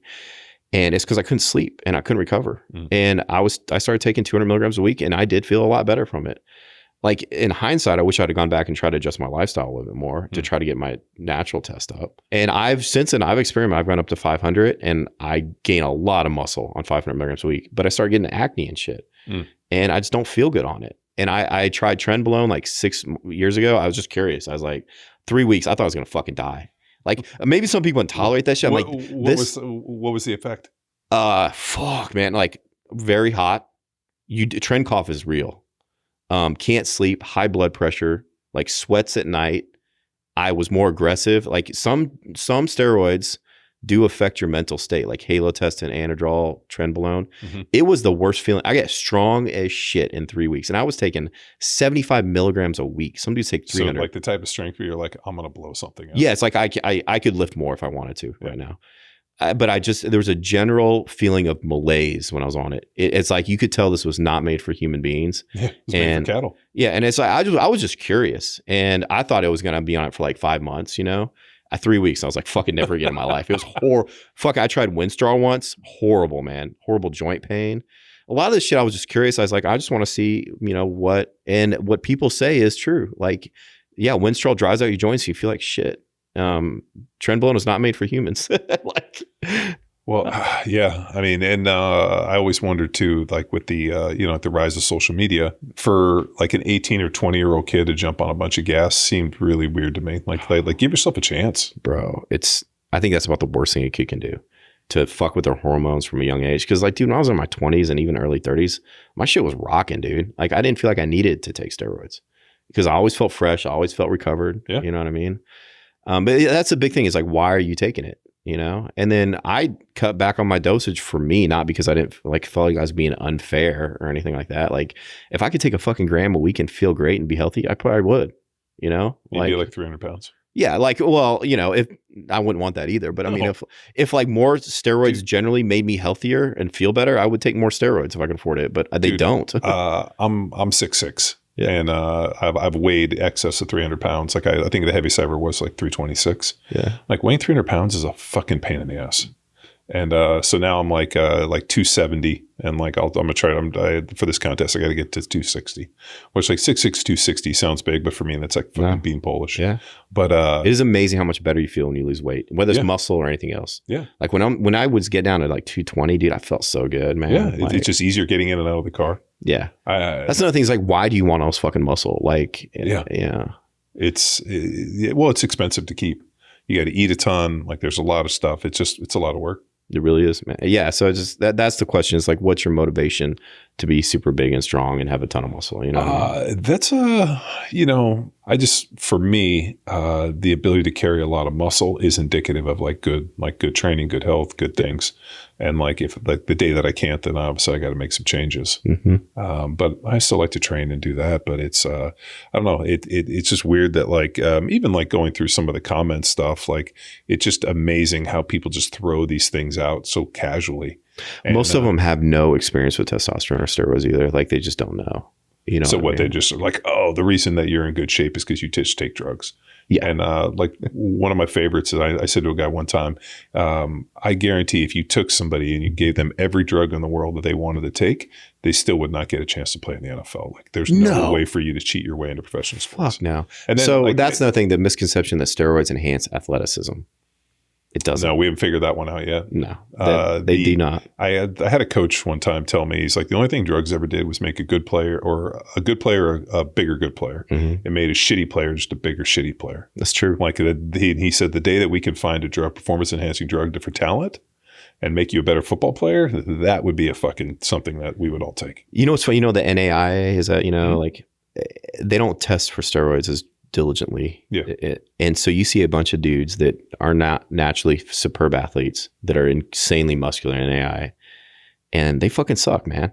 I'm like, I'm sorry. Like they're just big muscular dudes that aren't great at football still. But yeah, if you take a phenomenal fucking athlete and you put them on testosterone or anabolics, they'll be better. They can recover better. They produce a little bit more power. They get stronger. Like, what do you think about the enhanced games? Sure, why not? I want to know what humans are capable of. Well, the only thing I'm a little nervous, or not nervous about, I'm excited to see, is they're going to let these guys take all the gas and the scores are going to be no different. Right? Like that's going to be like... I think you'd have to compare their scores before to now, because the best athletes in the world aren't going to be in the enhanced games. Well, no, I know. But even if they were to take... Because I like there was one swimmer guy. Yeah, right? He's all yoked now. Yeah, he's huge. I'm just like, how would that help you at swimming? I don't understand that. Well, he was just in the sprint. Okay. So I think it's like, what is it, like 50 meters or 25 meters? Still, just like the speed force curves and like the extra body dimensions you have to pull through the water. I feel like it would be a wash, like no pun intended, but like, I just don't know how much that would help you. I'm fascinated. Like, what if all of a sudden they like bring these dudes in, they take a lot of gas and the scores are worse or the times are worse or they're like just marginally, like a second. Like, I don't know if you saw, there was like a high school kid, I think just ran like a 9.8. 9.85, like a high school kid. Yeah. And I think he was in Texas. Yeah. And like would have won the Olympics with like, and that's a high school kid. It's fucking crazy, dude. Yeah. I like, you're having these kids now specialize in track and field from a younger age, and you're seeing what's possible, you know, like it's... Well, I mean, look how many guys can throw 100-mile-an-hour baseballs now. Yeah. So like now, like I listened to a pitcher. So my son's playing baseball and he's on an all-star team and he pitches a little bit. So we've been watching a bunch of pitching things and he goes, the way that these guys have broken the mechanics down, that if you take like 5 years and don't get injured, like you'll be able to throw in the high 90s and 100s based on the mechanics. And now with pitching, they don't have pitchers anymore. They have throwers. Yeah. Like they bring a dude in, he's going to pitch for 2 innings. He's just going to throw gas and they're going to bring in the next guy. Like there isn't like a Nolan Ryan who's got 50 different pitches and can like, you know, go here and here and here. And he goes, these guys are just literally like, hey, this guy throws this great pitch. We're going to bring him in and just use this guy for this piece. Nolan Ryan was an enigma, man, to be able to throw that many innings. And, that just doesn't happen very often. But I train a lot of baseball players, or at least I used to, and a lot they face 95, 96, 97 in high school all the time. Like they were facing one kid from North Austin throwing 103, and like when in high school, and like if you're not throwing low to mid 90s and 6A Texas baseball in high school, I don't know if you're going to make a starting roster unless you got some serious like skills. Yeah, I remember when I would play baseball, man. If a kid was throwing 85, like it was almost unhittable. Like I can't imagine having to be in high school kid having to go up against. So my son just turned 9, and he plays in this 10U All-Star, and so we went out for the first practice like a couple weeks ago, and they put him in like the batting cages, and they had the pitching machine set at like 60 to like 63, 65. And these kids, like he was legitimately hitting 60-mile-an-hour pitches at like 9 years old. That's awesome. And like, yeah, so like the first one went it's by. coming at you pretty good. Yeah, like, but the first one came, he like looked, second one, like the, third one, and then like he started swinging, he missed. It took him like 5 or 6 pitches to catch up.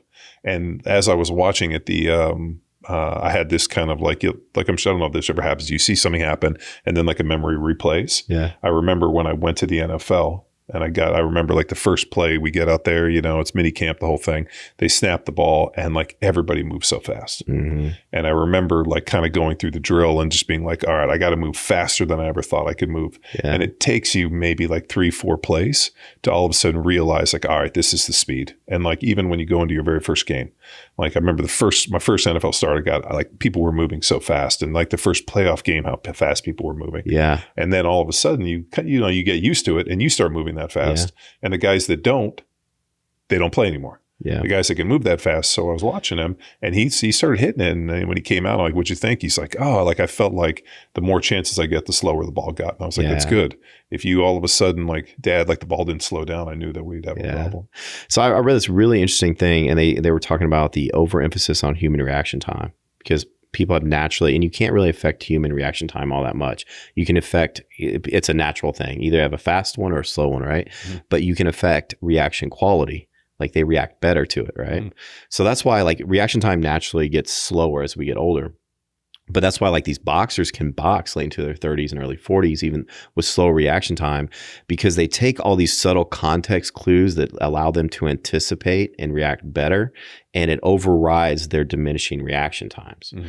So like, in the NFL, and then they talk about volleyball players and stuff and all the cues that you're taking in. The best athletes were able to take in all these subtle cues because they track their eye movement and what they're taking in around them, and be able to anticipate the ball placement from a spike to return a spike. And the same with goalies. Like you can't react to that soccer ball comes too fast, but they can take a lot of subtle cues, and a lot of it they don't even know what's going on. They just learn it and then they react better. So that's what happened in the NFL, like before the snap even. And right as the guy was coming off the ball, you were able to process a lot more things faster. And then you didn't have to react from a less favorable position. And then when you did react, you reacted with better movement quality. Well, there were other ways to cheat it. Like, so it's kind of interesting too, and I used to like watch this a bunch, was over the course of like, whether it be a game or a practice, whatever, like, the center sets up, and offensive linemen, especially playing like guard, would start moving forward, closer and closer and closer. And then the tackle would the tackles always want to keep distance. So all of a sudden the guard would forward and the tackle. So one of the things that I would always do is I was always make sure I was far enough off the ball to not fuck the tackle. Yeah. But then also like a lot of guys set flat, I would always set back and over, and that would give me just a split second to be able to see him. So I'd start the fight a little bit later. Yeah. And like there was just like some technique things, like staying a little bit lower, setting back. Being savvy and like learning, being able to learn subtle things like that. So like all of a sudden I'd watch guys like over the course, they would stop paying attention. They'd just get closer and closer to the ball, and then they would set flat. Yeah. And then like the defensive line would move really quick, and like they'd get beat on the corner. And I always remember like, dude, one, you're screwing the tackle. Two, you're not helping yourself with that set. So it's a lot easier to like sit back and see what's happening than go at the guy and then have to make a that's at that level, man. It's like athleticism is everybody's athletic. Yeah. If you can't do that small stuff like you were talking about, you're not going to last. There's just no way. It's just too high level where every little inch and move matters, And the interesting thing is like when Will came last year, Fries, he signed for like 5 years, $88 million, which is pretty fucking awesome. Like that's ridiculous. It's like, it's dumb money. And I was so stoked for him. But the thing that was fascinating, and like for me, I can take like him to come train with me. I can look at what he does and like improve upon that. But I don't know how to like, and I'll just give you an example. So like working with him was really easy. Like, hey, here are the little things that you can't do. If you do this, you'll do better.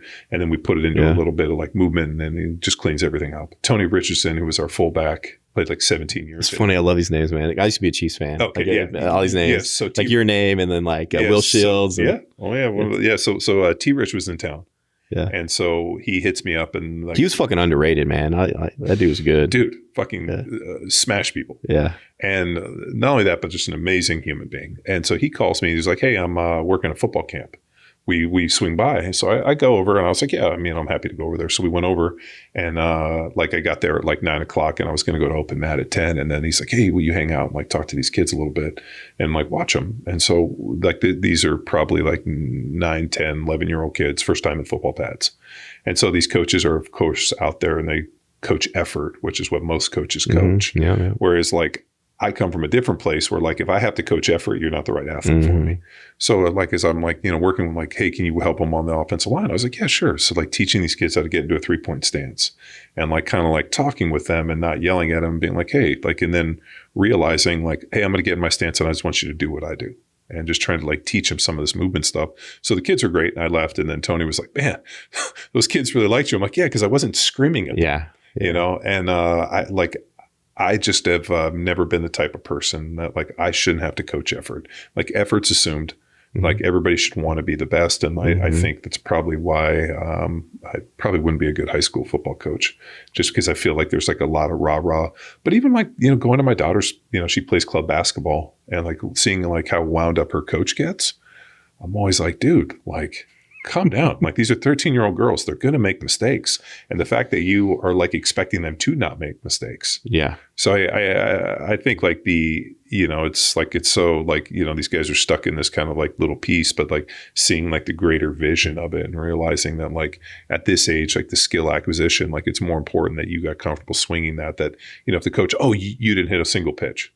Yeah, it was the first time ever facing a 60-mile-an-hour pitching machine, and I ended up making contact. They're all outcome oriented too, rather than process. Yeah, and I did a podcast like the way parents are that irks me. There's a way certain coaches are, and usually they're amateurs, like people volunteering. Yeah. And then you always have that coach that yells. And even in the Army, in the military, I didn't respect those instructors or those leaders that were screaming and yelling all the time. I respected the quiet ones.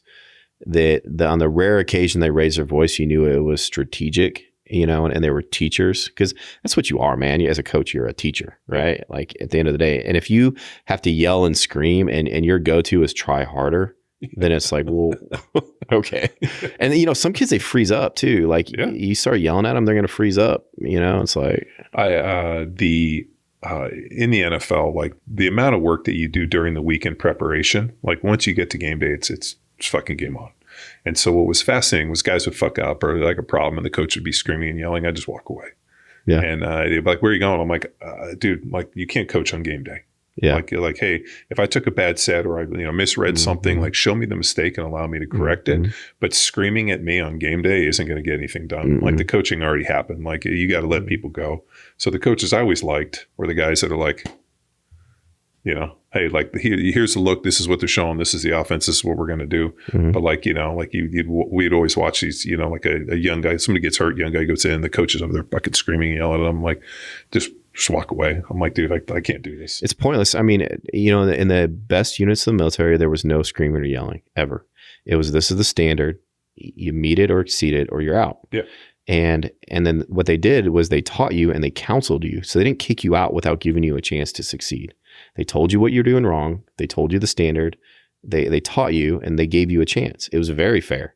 And if you didn't meet it, you're out. So like when you screw up, a coach tells you what you did wrong. They work with you. They give you a chance, but there's somebody waiting to take your fucking spot. Yeah. And there's no point in me yelling at you. Like, just go to the sidelines. Now it's his turn. Like I was thinking about this for kids, right? Like, cause it's kind of fascinating. Like, I think we all live in this kind of like rose-colored glasses for our own past. Like this is how it was. Totally. And I was like, it's been fascinating to like, watch my daughters play basketball. Like my daughter plays basketball, my son plays baseball, my other daughter plays soccer. So like watching them out there and they're kind of going through this like interesting, because they're like, my daughters are 13, so they're going into 8th grade. So they're like right at the cusp of like going into high school, and like kind of like trying to remember like my own sporting experience at their age. Like I don't remember being like hyper focused on like winning and losing. Like we just wanted to go out and play baseball. We wanted to go out and play basketball. Like whether or not we won or lost, like I remember the coaches were hyper focused on wins and losses. I just remember we were stoked to be out there playing. Like there was like an interesting piece. And so now, that's the difference between somebody that's competitive and somebody that likes to win. I think we confuse that. Somebody that likes to win, they'll do whatever they can to win, and they'll pick easier opponents, and they like the W. People that are competitive like the challenge of competing, and the winning or losing, it's kind of a wash a lot of times, because if we lose, we learn what we need to do better. And if we win, it's a good feeling and all, but like, I just love to go out and compete. It's a process. Competition, like people say, oh, I'm very competitive because I like to win. I'm like, no, you just like to fucking win. Yeah. Like if you're competitive, you'd have a lot of losses because you'd pick tougher opponents. My son just likes to play. Yeah, I mean, just like he just. But he doesn't like to play by himself. He likes to play with other people to compete. So we were at practice, and so practice from 7 to 9 the other night, and like the practice was over, and he's out there, and like one of the kids wanted to take like some extra stuff, and he's out there, and I'm like, dude, it's not a conk, like let's go, and he's like, no, like three more, and he's like the type that like I'm trying to pull off, and he likes to play. That's the people that are going to succeed. The people that like. So here's a test that you can do to see if somebody's competitive or they like to win. Everybody likes to keep score, right? Halfway through the game, say something happens and you want to reset the score when that kid's ahead, and see if they get upset about it or not. Because the kids that are competitive are fine with resetting the score because they almost like it, because then they compete again from zero. The people that just like to win, they get mad because they had earned those points, and now the points get taken away from them. It's like people are competitive. You reset the score anytime. Let's compete some more. I like to compete. Like people that are so obsessed with the score and winning, you know what I mean? Like they're not process driven. It's not experience driven. You know what I mean? Like was it 2 years ago? So I trained Victor Hugo, who's like the top ultra in the world. And so Victor went into this big like gi match against this guy, Nicholas Marigali. And it was like 40 grand, and it was this like big Grand Prix. So they like, he goes out and like they had to do, I think like 3 matches, and then they got in the finals. So he comes out and submits like the first guy in like 24 seconds and the next guy in 48 seconds. And he was like, literally didn't even get a sweat. And the other guy like was pretty smart. He submitted the guys pretty quick, but he actually made the matches go on longer so he could get like more, basically get a second wind. Yeah. So they go in for the third, and like, Victor goes out and he's completely dry. The other guy's super sweaty. Takes him a little bit to get warmed up, and he made like kind of like a little bit of a tactical error. Like he should have like passed, and he kind of rolled out, and the guy ended up kind of getting on top and getting like an advantage. And then like, because gi is real slow, like there was no points, no submissions, just one advantage, and the guy wins on advantage. Yeah. And so it sucked because Victor lost a bunch of money off of like something where the guy didn't submit him, and like, the guy's fucking walking around like thinks he's king shit. And so he was pretty depressed. And I remember the next, we went back to the gym, and like we were, I was like, man, let's talk about this. And he was like pretty distraught. And I was like, dude, when did we become outcome driven? Yeah. Like I was like, did you think he was just going to roll over and give it to you? Like, and why are you acting like this is this like ending? I'm like, this is just a series. Like this is a long, long road. Like this is the part of the process. Yeah. Like next time this comes up, you won't make that same mistake. And there might be $100,000 on the line. Yeah. And like, and then, you get into this, and I'm like, as long as you're still competing and playing, the process is still going. And the day that you look and say, these are these finite outcomes, like that's not who we are. You look at every successful coach in the NFL, they're process driven. Like Andy Reid is a process guy, right? And the outcomes take care of themselves if the process is right. And so I think there's a lesson to be learned there to coaching our young kids, like attention to detail and effort in the process rather than effort in the moment. Effort, like you said, effort in the moment is to be assumed. Yeah. And if they're not putting out effort in the moment, it's like, well, why not? Like, do you not want to be here? Or no, I think at least, and I noticed this from my daughter's basketball, and the coach gets mad at them, like, oh, they're not playing hard. I think the only reason the kids don't play hard is because they don't know what to do. Yeah. Yeah. So like if they're or they're That's a scared, great point. or they're scared to death to make a mistake because they don't want to get pulled out. Yeah, paralysis by analysis and that kind of shit. Yes, absolutely. So like they played in a basketball tournament this last weekend, and like their coach, if they make a mistake, he pulls them out and then like talks to them. And so like the girls are afraid to make a mistake because they don't want to get pulled out. And then like, all of a sudden they like, I don't know what to do. And I think it just comes down to a proficiency issue that like people like don't know what to do. And like this happened in the NFL. If you have to, I used to tell the young guys this, if you don't know what to do, just pick some dude and go fuck him up at 100 miles an hour. Yeah. Because at least you only get yelled at for one thing. Like, hey, you didn't block the right guy, but you fucked that guy up. If you're going to make a mistake, do it full speed, right? Yeah. They're like, fuck up at 100 miles an hour. Like, the coach would be like, well, you hit the wrong guy, but like you killed him. So like, we can work with that. Now, if you were to like get off the ball slow and look all apprehensive, and then now you're going to get really screwed. Yeah. So like, if you don't know what to do, just go fuck somebody up. Yeah. I mean, that's another thing too. People that perform the best are always, there's a state of relaxation there. Either they know they're not going to screw up, or they know that they're not going to get fucking yelled and screamed at when they do screw up. You know what I mean? If you screw up repeatedly, that's just a lack of your ability to analyze what you're doing and make adjustments over time, right? So with coaches, it's like, how about we encourage our kids to prepare right and practice with diligence and intelligence, and do all of the little things that set us up for success, like making sure they eat the right thing the night before, make sure they always have their equipment, and we reward those things and counsel those things when they're not right, rather than just screaming and yelling when the outcome isn't what's desired. Yeah. That's a big, I think you hit the nail on the head, man. It's just like with high school sports, I think they're way too outcome oriented. Well, it's the only way that people can guarantee a job. Yeah. Right. Like, hey, if I'm like, I'm going to get paid on wins and losses. So the coach has to win as many games as possible to keep his job. Whereas like, for this kid, he's looking at the process of like, okay, I'm playing high school.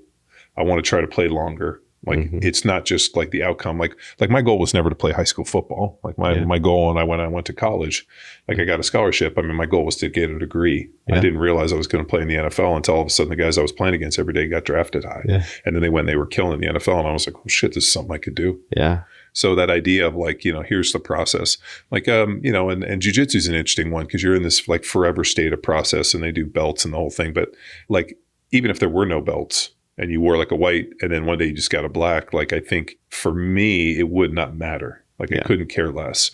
Whereas I think a lot of people that go do it, there's a big emphasis on like, oh, I'm a blue belt, I'm a purple belt, I have these stripes, that there's this some kind of like interesting kind of like there's this. I wonder how much that is just external validation, like the needs for that too, like externally validated. It's how they carry people along into a system, right? You come to a school, like this is how you're showing progress. Yeah. For me, like it's just a proficiency thing. Yeah. Like I just want to get really good at it. Like I don't give a shit what the color around my waist is.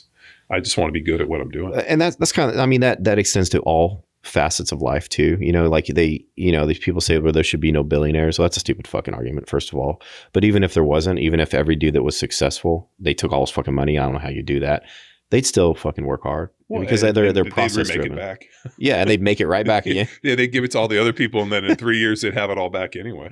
And everybody says there should be no billionaires. I'm like, oh, you're an outcome oriented motherfucker. Like, I got it. So anyway, that's a whole nother topic. But it was me to ask you, how was Summer Strong? Now, like it's fantastic. You went as a presenter and didn't really know what you were getting yourself into, which I remember you said in your talk, you're like, I don't know what any of this was. Yeah. But then you went back the year later having presented, and like, what was the?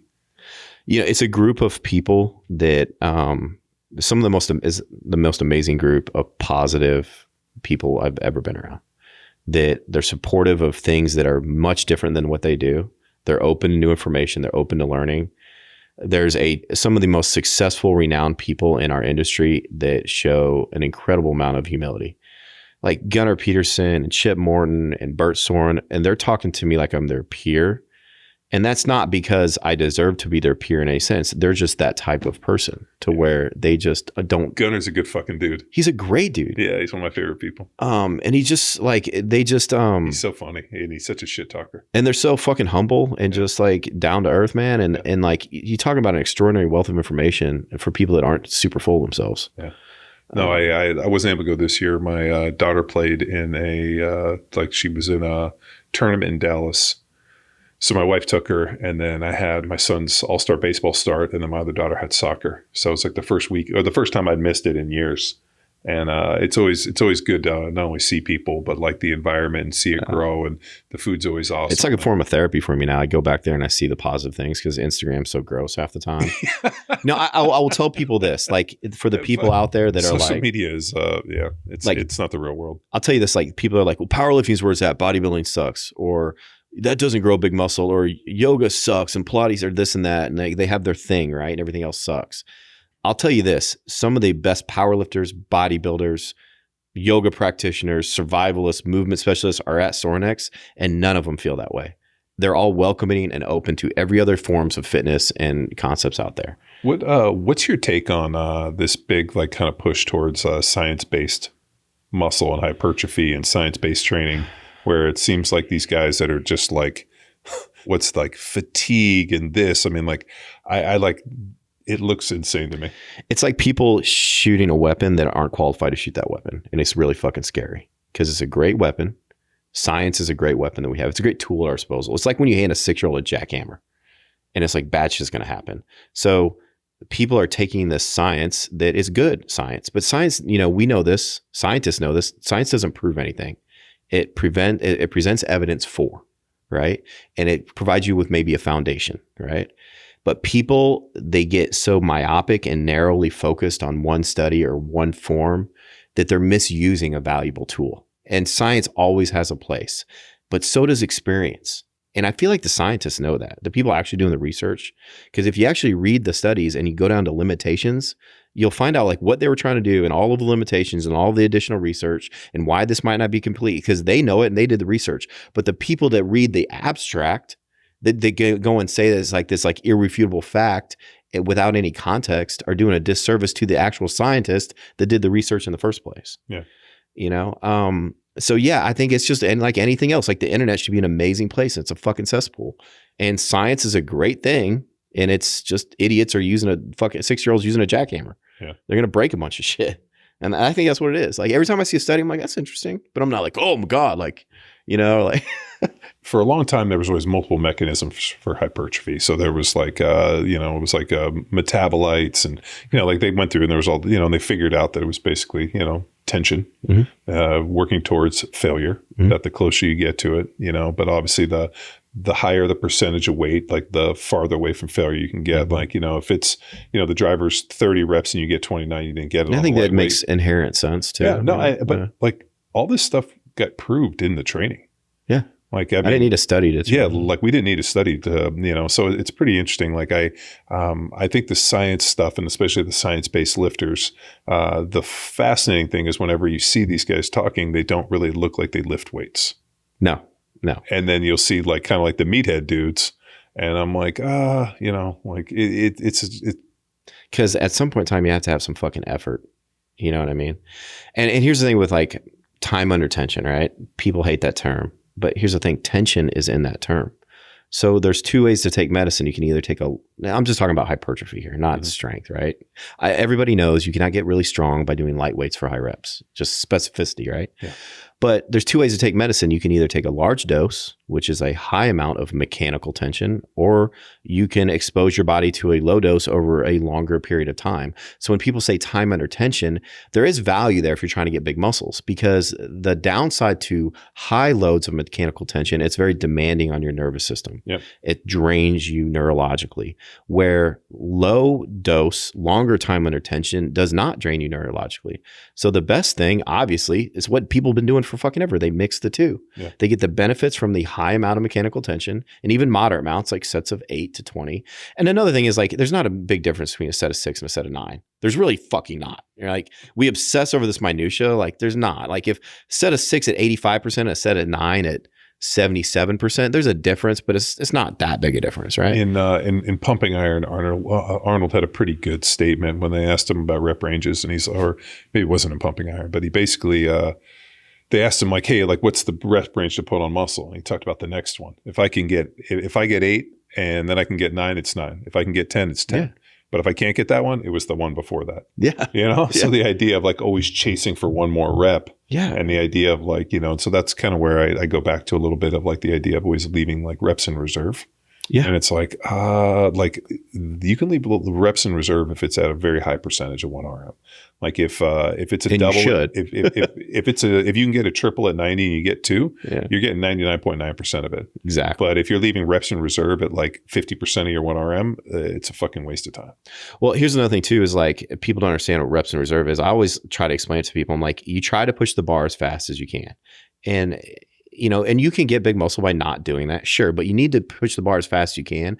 That way, you know, when the bar starts to slow down, most people have 2 to 3 reps left in the tank. Yeah. Right. So if you cannot get that rep, then you might have 2, maybe 3 left. And that gives you an idea. Like if you're stopping to lift when it hurts and not when the bar starts to slow down, if you stop the set right when the bar starts to slow down, you probably had at least 3 reps left in that tank. But isn't that mechanical tension when all of a sudden the bar slows down and now I have to like wire up to push it harder? Yes. That's like, for me at least, like that's like the visual indicator I see for mechanical That's when the set tension. Starts to really work. Yeah. Like if I'm watching somebody and every rep is like the same, you know, cadence, the same speed, and they put it away, I'm like, I don't know if that was the one that did it. No. But then when I watch the bar slow down and I have to see them drive back into it, that's how I know that. Like those are the reps of value when the bar starts to slow down. So you always want to get a couple reps when the bar slows down, right? But another thing too is like dudes that are better athletes that are more neurologically efficient, they don't get as much warning either. Yeah. Because once that bar starts to slow down, sometimes that bar slow down, they got 1 or 2 reps left. Or even 0. Like, yeah. And other people that aren't as neurologically efficient, the bar will start to slow down and they're also slow, they're also weak as fuck. But like it takes them longer, you know what I mean? So generally women, when the bar starts to slow down, they'll have like 4 to 6 reps left. Generally men, when the bar starts to slow down, they have like 2 to 3 reps left because men are just upper body, especially more neurologically efficient than women. Do the science-based lifters come after you for all your different interesting variations of movements? All the time. But the science-based lifters, but not the dudes that actually know the science, because a lot of it is theory. Yeah. I'm just exploring movements to explore leverage and different theories. Well, you're training your fascia. It's all fascial training. I'm a fascist. Yeah. I guess I say I'm a fascist. That is actually, I can't believe I didn't think of that. That's perfect. Those guys are fascists. Oh, you train fascists, stop being a fascist. Oh, you're a fascist. Yeah. Yeah. And a lot of it, like, listen, I love the basics, right? Yeah. But there's a point in time where your tenets become, like your guardrails become your prison cell, your prison bars. And there's times when the basics don't work for people and they need an adjustment for one reason or another. So yes, the basics do work, but they don't work for everybody always for a number of reasons, whether it be injury or... And it's also fun to try different variations. It is. It's fun to just play in there and see what affects the stimulus sometimes. And I put these things out as examples that people can try and use. And I always in the caption write why I'm doing it, what effect I'm seeking. You know what I mean? So I did this thing a few weeks ago where it's like a band fly to here and then I push a barbell across my body. Mm-hmm. And I'm just experimenting with both variable resistance because, you know, my shoulder kind of hurts a little bit on that day. Mm-hmm. So I want a little bit less load. But when I get to here, if I were going to come to here, I'd no longer be pulling directly against the vector. The vector would not be direct anymore. So I try to establish another vector. So when I get here, I can get a little bit more range of motion against direct vector, right? It's just an experiment. And no, I'm not saying that this is better than dumbbell flies or anything else. I'm just like experimenting with theories. Like, especially if you have limitations, either injury wise or equipment wise, well, now you have this tool in your bag that you can use if you need to, you know? I just feel like people just refuse to put more tools in their bag. If you can do barbell back squats and barbell overhead press and barbell walking lunges and barbell bench press and it works for you and it doesn't cause you pain, then by all fucking means do it. Yeah. Like it never wants to come out against barbell exercises. You know, like I love push press. I just can't do it right now because my shoulder's fucked up. So I got to experiment with some other shit. You know? Yeah. And it's just like people that are, so lately I've been talking about like different eccentric speeds and why they're valuable for different reasons. Yeah. You know, and why different ranges of motion should come into play. Well, I mean, I remember, with Cal Dietz's triphasic, you know, especially on like, you know, obviously the accentuated negative slow, but when we were doing like the end range isometrics, being able to like get there as fast as possible and being able to like slow down and get into that was like a massive deal. A lot of my stuff is based on him. Like that dude's a genius. Like I love his stuff. Was he at Summer Strong? Not this time. You I wouldn't don't think. I didn't see him. Yeah, later. no, Cal's great. There's truly, I mean, and God, I can't remember if it was Ed Cohn or who what, but like, if you want to speed up your concentric, fucking get your eccentric fast. Yeah. Like, the faster the load, the faster to come through, faster accentuation fade. Well, I mean, the faster the eccentric, the more acceleration you're going to experience. And acceleration is a key component of force. So people will sit there and say that mechanical tension is just rope force. Yeah. Tension is force, right? So people will sit there in the same breath and say mechanical tension matters, but then you should always Why do they use the term mechanical tension? It's redundant. It's isn't like it tension. just tension? It's just tension. Yeah. So when I hear that all the time, I'm like, mechanical tension. Yeah.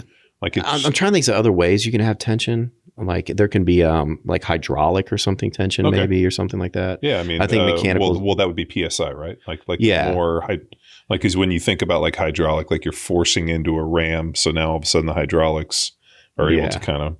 So I think there are other forms of tension, but I don't think we need to use it. I mean, just tension, right? Yeah. Muscles respond to tension. Yeah. But that brings up an interesting point. Like things like creatine and stuff that drives more fluid into the cell, maybe that form of tension can result in some muscle growth too. Man, the research on creatine is crazy right now. I know. It's funny. Like it went from being demonized 20 years ago to now it's it was synonymous with hamstring pulls. Yeah. Like, oh, this is cheating. You're going to have hamstring pulls. It's going to suck all the water out of your quads and, or suck all the water out of your hamstrings. You get hamstring pulls. It's funny when they first started experimenting creatine early on, they were using it on cancer patients and shit for like good success, you know? And then it got, I looked into it. What happened was these wrestlers were wearing sweatsuits and taking stimulants and taking creatine, and one of them died. Yeah. And then creatine. Well, there was Corey, what was his name? Played for the Vikings. He ended up dying. Corey Stringer. Yeah. He ended up dying out in the heat and that. And I think they blamed it on ephedrine, even though he wasn't taking any, I don't think. But I think he took some pre-workout, and that was like the big demonization. Yeah, he's a big fucking dude taking a stimulant. Well, and he was like 360 pounds. They were out there in 100-degree heat, like it's 100% humidity. Like they, something about like didn't give him a bathroom break. I mean, like there was all these things that contribute, and he ends up dying. And like that was like, oh, we got to ban ephedrine then. But like the creatine one, I mean, they did a study where they were treating Alzheimer's patients. I mean, like 20 grams a day. I mean, it's fascinating. Like it's exciting that like. I'm really grateful for that. Finally, people are coming around to it. Forever, dads will like warn their kids to stay away from creatine and all this stuff. But then they've been fine with them taking like deer antler velvet and shit. It's like, oh, I don't know, man. Or they're like downing monsters. Like, stay away from that creatine. I'm like, how about you like cut back on caffeine? We're about to go work out in the heat. Oh yeah. Also, creatine raises your creatinine levels. So a lot of this came from doctors. Yeah. And creatinine is a marker of kidney dysfunction. But also it's elevated from lifting weights. Yes. And so most people that take creatine are lifting weights. So I think it was a canary in the coal mine. It was like a red herring. Yeah. That like all these kids were coming in and they were like, oh, your creatine or your creatinine levels are high. But if they're taking creatine, they're lifting weights, and like that's going to be a side effect anyway. It's a side effect of a healthy organ doing the job it's supposed to do, basically. Yeah. And I don't want to say this because I don't want to encourage people. We can abuse our fucking organs, man. Like look at alcoholics, people that are severely dehydrated. Like our organs are fucking tough, and just eating and exercising and working out, like your liver has to work, your kidneys have to work. And if you have healthy liver and kidneys and you work out and you take some supplements, they're plenty strong enough. I always equate a kidney to like a race car that'll go 250 miles an hour. And most of the time we're only driving at 60 miles an hour. So if we're going to drive at 100 miles an hour every once in a while, yeah, it can take that. But it's when the chronic abuse of our organs, through lifestyle choices like alcohol and drug abuse that breaks or the sugar diet. Yeah. I love it though, because here's the thing too. People, we've come to venerate protein intake. Yeah. All right. Now, I think higher protein intake is good for sedentary people, like bedridden people. But if you're lifting weights heavy and you're taking in less than 1 gram per pound of body weight, your body does a pretty good job. And the sugar diet shows that because it's like a lower protein too, of releasing signals that spare protein and create an anabolic environment for you. And you look at these like Eastern Bloc lifters that were on 15% or less a day of protein and lifting heavy, and they were getting very big and strong. Yeah.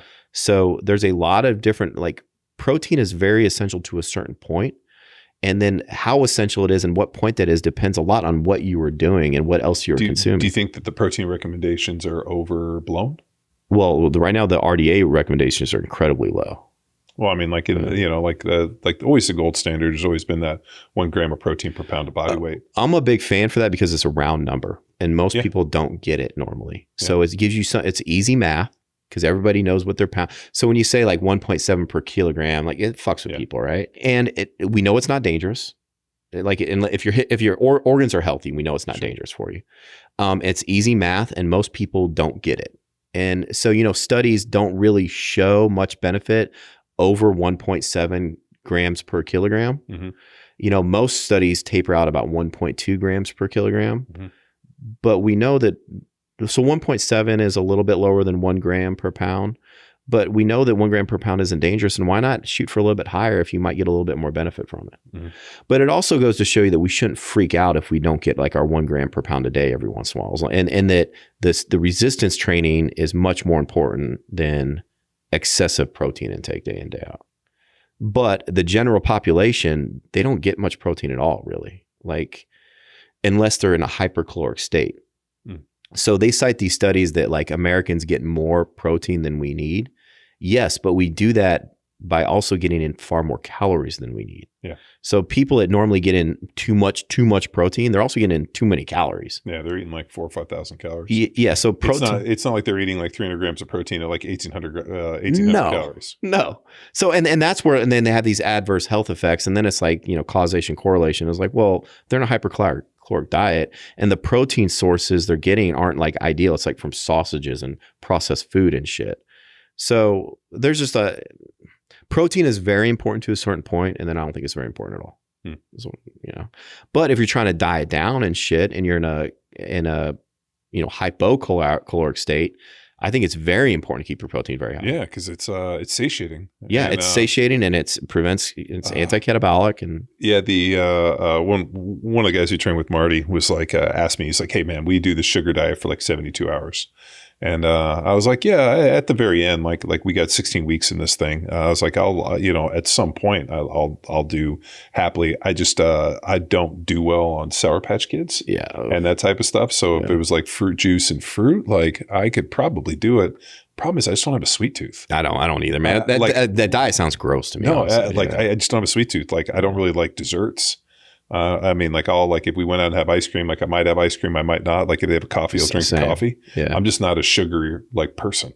That's why I'm a proponent for it maybe for people at the end of a bodybuilding prep, because even if I'm not a sweet tooth person, if I haven't had carbs for 6, 8, 13 weeks, I'm going to have a sweet tooth. Yeah. And the Skittles or whatever I'm eating are going to taste really good to me. And as long as you don't get into a calorie surplus, I think it could help give you some energy to train. Do you and forgive me, like on the sugar diet, like when they were, at least when I was listening to it, they were talking about caloric restriction. Yeah, like eating the sugar and caloric. And then I saw Mark's video where he's like, "Don't worry about the calories. Eat as much as you want of the sugar. Like you won't get fat." And I was like, man, I think what he was talking about was you set yourself up to eat a certain type of food that is very hard to be in a calorie surplus for. Well, think about it. If you're eating pure glucose, I mean, it's like hard to. 500 grams would be 2,000 calories. Yeah. I don't like, what does 500 grams of pure glucose look like? I don't know, man. I don't either. I just know it'd be hard for me to eat a calorie surplus with just sugar. I'd get grossed the fuck out. Yeah. But I think what he wants a lot of your diet to be like water heavy stuff, like certain types of fruit that is a little bit more satiating or something. What fruit is on there? Like I just don't know. I don't know. I don't either, but I know he eats a lot of fruit. And like a lot of fruit juice. I think so. So you just drink a lot of juice, eating fruit and juice? I mean, fat is what really spikes our calories, honestly. So if it was just sugar, I think it would really be hard for me to get in a calorie surplus. I'd get fucking grossed out before I even got close, man. Like, well, if you think about every good food mixes sugar and fat. Yeah. Like donuts, and I'm not a donut guy, and I'm not like that's what it is. Yeah. I just like, but if you look at like the foods that are like sugar, like the donut is like the perfect storm of like fat and sugar. It's always fat and sugar, sweet and savory. Yeah, and then like that's where like people get like crush a bunch of donuts. Like, whereas like pure glucose, like pure sugar, like fuck, like There's 3 things that cause obesity, in my opinion, is the processed foods that take the water out of the carbohydrate. So like chips are dehydrated, right? You can eat them without, and it's really easy to chips. I love chips, man. But it's easy to overeat calories because we take the water. It's hard to overeat quinoa or rice. You just get so fucking full. So I always tell people the first thing you do is you stop eating dehydrated carbs because it just makes it easier not to overeat. Okay. It's not carbohydrates. It's you just overeat that way. Yeah. And then the other thing is we mix our fats and our sugars. Yeah. And then it's just like we just crave it more and more because it's that fat sugar combo that people love. I mean, I love it, So yeah, I think that's a big thing. Is like I think Mark does want people to stay hypocaloric or calorie reduced, but I just think he wants to set the foods up in a way that you can assure that will happen. I guess I'm convinced. Mark's a big wrestling fan. Yeah, that this is him turning heel. That he was like the war on carbs, carnivore, fuck carbs. I'm going on his podcast in July and I DM'd him and I said, hey, I think that might be good at the end of a body. He's like, it's good for everything. Like, yeah, I think he's really into it. Yeah, man. Mark is, I do appreciate his ability to try everything. Yeah. And, I've been on his podcast. He's great. But it was funny. I was like, is this Mark Bell just turning heel, like professional wrestling after, his war on carbs book and all that. But the other issue, and this is what I go back to, if you're pretty lean and you train, it's indicative of like you can eat pretty much like you want to eat pure sugar, you want to eat protein. You're very metabolically flexible. Yeah. You like your metabolic flexibility. Good insulin sensitivity. You can do a lot of things. Where I kind of worried a little bit is like let's say somebody is obese and they're like, I love sugar. I'm going to eat this all the time. I know. Yeah. And all of a sudden, we're in the same boat there. I'm like, I don't know if I'd recommend this to everybody. No. If you're like 10-12% body fat and you want to get down to 6, let's do some sugar fasting. I like the sugar fast because it points out that if you can maintain your insulin sensitivity and you lift weights, you don't need a lot of protein. So it just goes to show you how important insulin sensitivity is. And it's very important to stay fairly lean and exercise regularly and do whatever you can to maintain your insulin sensitivity.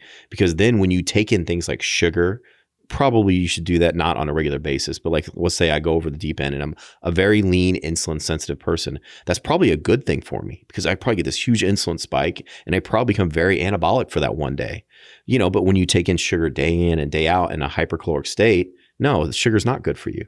So I think it's good because it doesn't demonize sugar. I feel like we tend to demonize sugar, but we just eat it far too often, far too much. Yeah. Like if we ate it sparingly on occasion, it could be a very good thing for us. But like we said, the reason we demonize it is because we usually mix it with fat. Yeah, that's it. And that's when it becomes really fucking good. I can't remember the dude, but and I kind of agree with this. He's a big proponent of never mixing your carbs with your fats. And I think it's a little over the top. But he's talking about getting lean.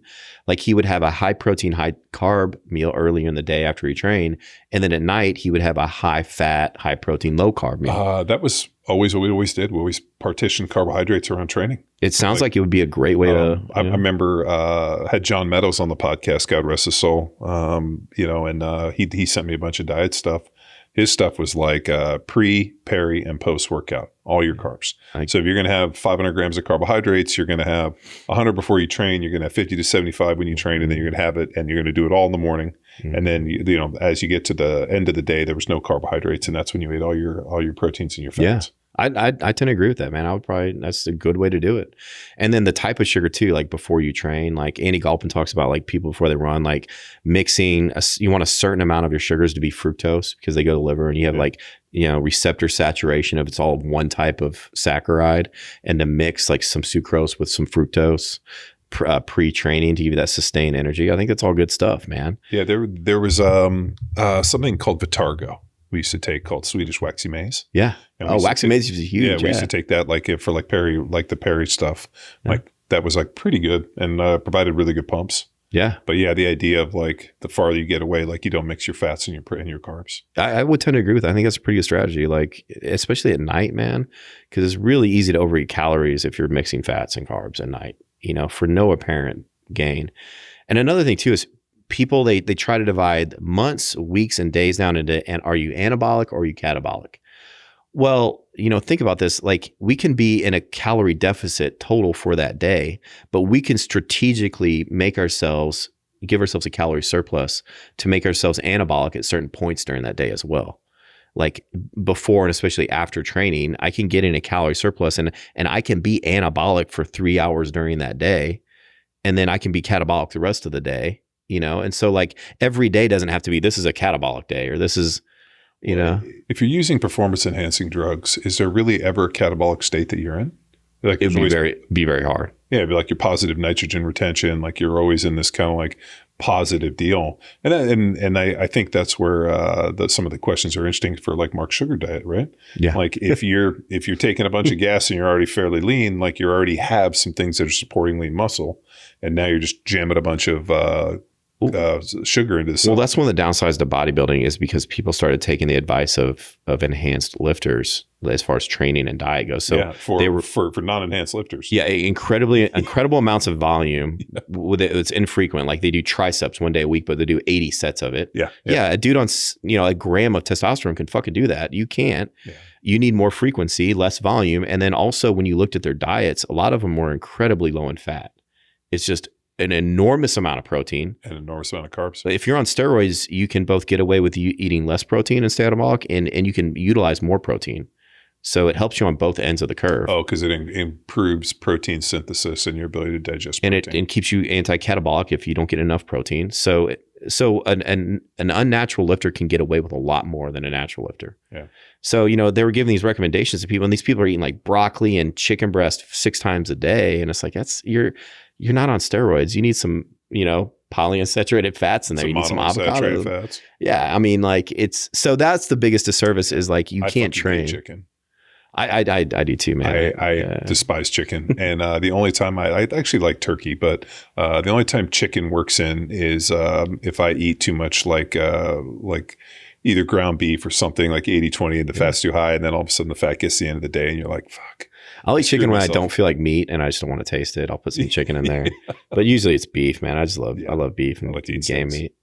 But I think we talked about some good shit today, man. I think we're all over the place, but this was fucking take a lot of turns.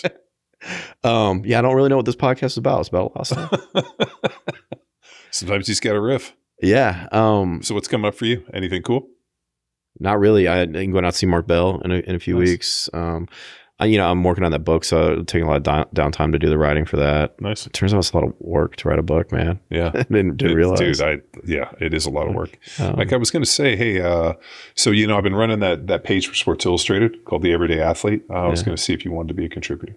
For sure, man. Yeah. I would love to. Yeah. So I'll send you a link, just kind of cruise through it. Like what I like to do is I do podcast clips. So if like somebody comes on like Speen Hayes and there's something good, and then I'll write like, 300 to 500 words about it. But it'd be good. I think you'd be a good contributor. I'd be honored to write. And definitely appreciate that. Yeah, I'd love to do that. Yeah. And you're a shameless self-promoter. So in fact, like I appreciate that too. Whereas like then you'd be like, hey, as a matter of fact, I'm a writer for Sports Illustrated too. Steroids don't pay for themselves, man. You got to pay for that fucking trend. Oh my God, never again. Dude, I laugh on that trend stuff because look at it. Just have you ever seen it? Well, so the way they make it is they have trenbolone pellets. Yeah, and they inject the pellets underneath the cattle, so they grind them up and they turn it in the underground stuff. But it's I was watching, God, what was the body like? There's the Trend Twins, like Sam Sulik and these kids, these little troll looking kids, and like fuck, dude, these guys like I thought they were in their 40s. They're like in their like 22. I do feel like it aged me. Like I literally was on that shit for 3 weeks. And I was like, I don't know how anybody can take this shit. If you look at it, it does not look like something a human should put in their body, first of all. And trend cough is real, and it feels like you're going to fucking die. Well, good thing you get good hair genetics. Bro, and that's another thing. Like Like, don't do trend. Well, because I listened to one dude. He's like, I took trend once and all my hair fell out. Yeah. Like I don't know. I mean, and people, I do know some people like they're very sensitive to balding for DHT based steroids, especially. Well, so genetically, and this is weird, my DHT is 10 times that of like the normal level. Yeah. So like not well, like yeah. So like if it's dude, that might be one of the reasons like you're freakishly strong though, because like it's one of the best strength enhancers. So like the numbers for like the average person are like somewhere between like 60 and 80. Yeah. Mine's like 850.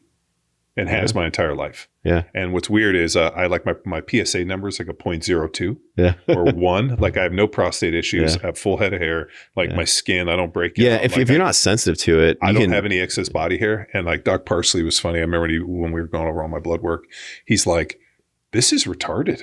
He's like, he's like, and you have no ill effects of it. Yeah. And he goes, that's how I know it's genetic, that it just doesn't affect you. But he goes, it's probably why you were wired up to play football. Yeah. It's an extreme strength enhancer. That's why those DHT-based steroids, like they do help your strength a lot. And short term too. Like if you take Winstrol, it'll make you stronger that day.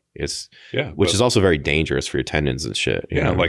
He's like, normally like DHT shows like male pattern baldness. Yeah. You know, all those guys going to Turkey and shit. Like, I went to that Dave Asbury's, he had that biohacking conference the other day. And like they had an entire floor of like hair restoration stuff. Did they really? Yeah, all these fucking bald dudes in there. And like I went in and I was like looking around, and this guy's like, "What are you doing in hair? You got good hair." And I was like, "Thank God." I do feel bad for dudes that they go bald like when they take that shit, man. It's like, oh fuck. And I was around a lot of bodybuilders in the late 90s, early 2000s. And it's a lot of dudes like Nasser El-Sambani and those dudes that were massive. And they just look like they were going to die every single day, man. Like a lot of them were balding. Did you go up to the Venice Gold? Yeah, once. It was really cool, man. Yeah. I mean, it's kind of grungy, but we used to drive up there a bunch when I come home from college, and we'd always go up there. And I remember seeing like all the pros, and they were like, it was such weird dudes, man. They like sitting there eating their like Tupperware and like the weird fucking outfits. It's a miserable life, bro. Yeah, the whole place stunk like farts. Yeah, dude. It's just, I wanted to be a bodybuilder until I was around it. And I was like, I don't want to live like this. Like you're literally stuffing food in your mouth day in, day out. Most of the year you look and feel like absolute shit. The day you compete, you feel like absolute shit. Yeah. And the drug culture was just out of control. And it's a weird culture too. It's like a lot of fucking like perverts and shit. And gay dudes and what was it like gay porn and all that gay stuff? Yeah, man. It's just a really weird environment, dude. And I was like, nah, this shit's not for me. Well, that's how they used to pay all their bills. It's like gay dudes would like come in and take pictures and do weird shit to them and then write them checks. Yeah. And I saw that shit after the competitions. You'd walk out and they'd be sitting there with offers, and they would pay dudes like, you know, $1,500 to serve cocktails at a gay party wearing a bow tie and a thong or something. Like straight dudes would do it for money, and you're just like, what the fuck, man? Yeah. Like it's a weird dark. I'm sure it's not like that now. I don't know what it's like now. It's probably darker now with fucking OnlyFans. Yeah, probably. I'm sure. Oh fuck, man. I did see a wild statistic, and so they said. Let's see if I fuck this up. There's 10 million girls in this country that are between 18 and 24. There's 1.2 million girls 18 to 24 in the U.S. that have an OnlyFans profile. Holy shit! Just over 10%, 12%. Of girls 18 to 24 have an active OnlyFans, so they're digital sex workers. My God, man. Right? There's 165 million men in this country. There's 82 million OnlyFans accounts. So half. Well, half. Unless some men have more than one account. Well, but still, we'll just like 30%. Yeah, so half of the men in this country have an OnlyFans. Holy shit. And the fucking hilarious part is, I don't know if you have one. I'm not asking. I don't. I don't either. But like the guys I got trained with, like all my like jits buddies, whatever. I asked them, and they were. I was like, who has these fucking accounts? And like, what the fuck are they paying for? It's kind of sad, man. When the dudes do that shit too, man. I mean, they're saying majority of them are married, and so I'm like, I'm just like, what the fuck? You guys are paying these like. It's ridiculous. This is how I know that we're like the death gurgle versus. Dude, I was listening to something too. A lot of it's catfish. So these girls will go to these places and record a bunch of footage in different costumes, and they have something for every scenario. And then they're getting catfish. So it's a dude that they're talking to that just takes that old footage and will plug it in based on what they want. So the majority, what they were saying is every one of these girls has like a team. Yeah. And so it's like they hire these dudes to basically talk to these, like pretend to be them. And then they go film content, and then you're talking to some guy from India. Yeah, that's what that was. Yeah. And they'll film like 3 or 4 months of content in one time, and then you're not talking to the chick. Yeah, no. Well, one of my buddies was sent me this clip, and what these girls do is like they're called bops, bedroom something, whatever. They refer to them as bops, but these chicks basically travel around the world. They just like go on like epic vacations and show up with like dudes and then just fucking get plowed, put it on video, and then they sell that. Oh my God. And so like he's like I want to kill myself. These fucking 20-something broads are fucking traveling to the most like luxurious places in the world to get fucking plowed for their OnlyFans. Dude, when I was younger and there'd be like a pretty girl or something that always was like taking, and you know what she did for a living? Like she was a part-time nanny or some shit. She's like, oh, I'm going to Venice. I'm like, how the fuck are you? I have a friend. And then you're just like, oh, you have a friend. Like my brother used to joke that if you want to find pretty girls, go to the airport. Pretty girls always have somewhere to go. Yeah. And he's like, and I remember my brother. Plane tickets just fall in their lap. Well, yeah. And then like there's always some rich guy to take them. Yeah. You know, like somebody's taking these pictures. Yeah. You know? Crazy. Well, it's a weird way to end it, but that's it. See ya. Can you have back on sometime again, man? Yeah, dude. I'm always down, dude. It's an easy cool. ride, and we said chop it up, so I'm always happy to chop it up. Where can people find you? PowerAthleteHQ.com, at John Welbourn on social, and Everyday Athlete. If you go to on SI, you go to the Everyday Athlete, and that's a page I run. So we got about 20 contributors and just good information. And it's kind of interesting that SI wanted to do this. They wanted to do something that was more like kind of athlete fitness, wellness based, more so than just like sports all the time. Very cool. So yeah, I've been doing a series on like saunas, and we're going to do a series on the plunges, and we've been doing like, you know, and then obviously all the podcasts that we've done over the years about coaching and mentoring and athletes and this. And so the stories are going to be great. Like it's been really fun, and it's a good place to push content. So I'd love to have you on. I would love to do it, man. So yeah, I'll shoot you the info. Yeah. Well, great talking to you, brother. Dude. Appreciate it. Hopefully I see you again soon. Yeah, sounds good. See you.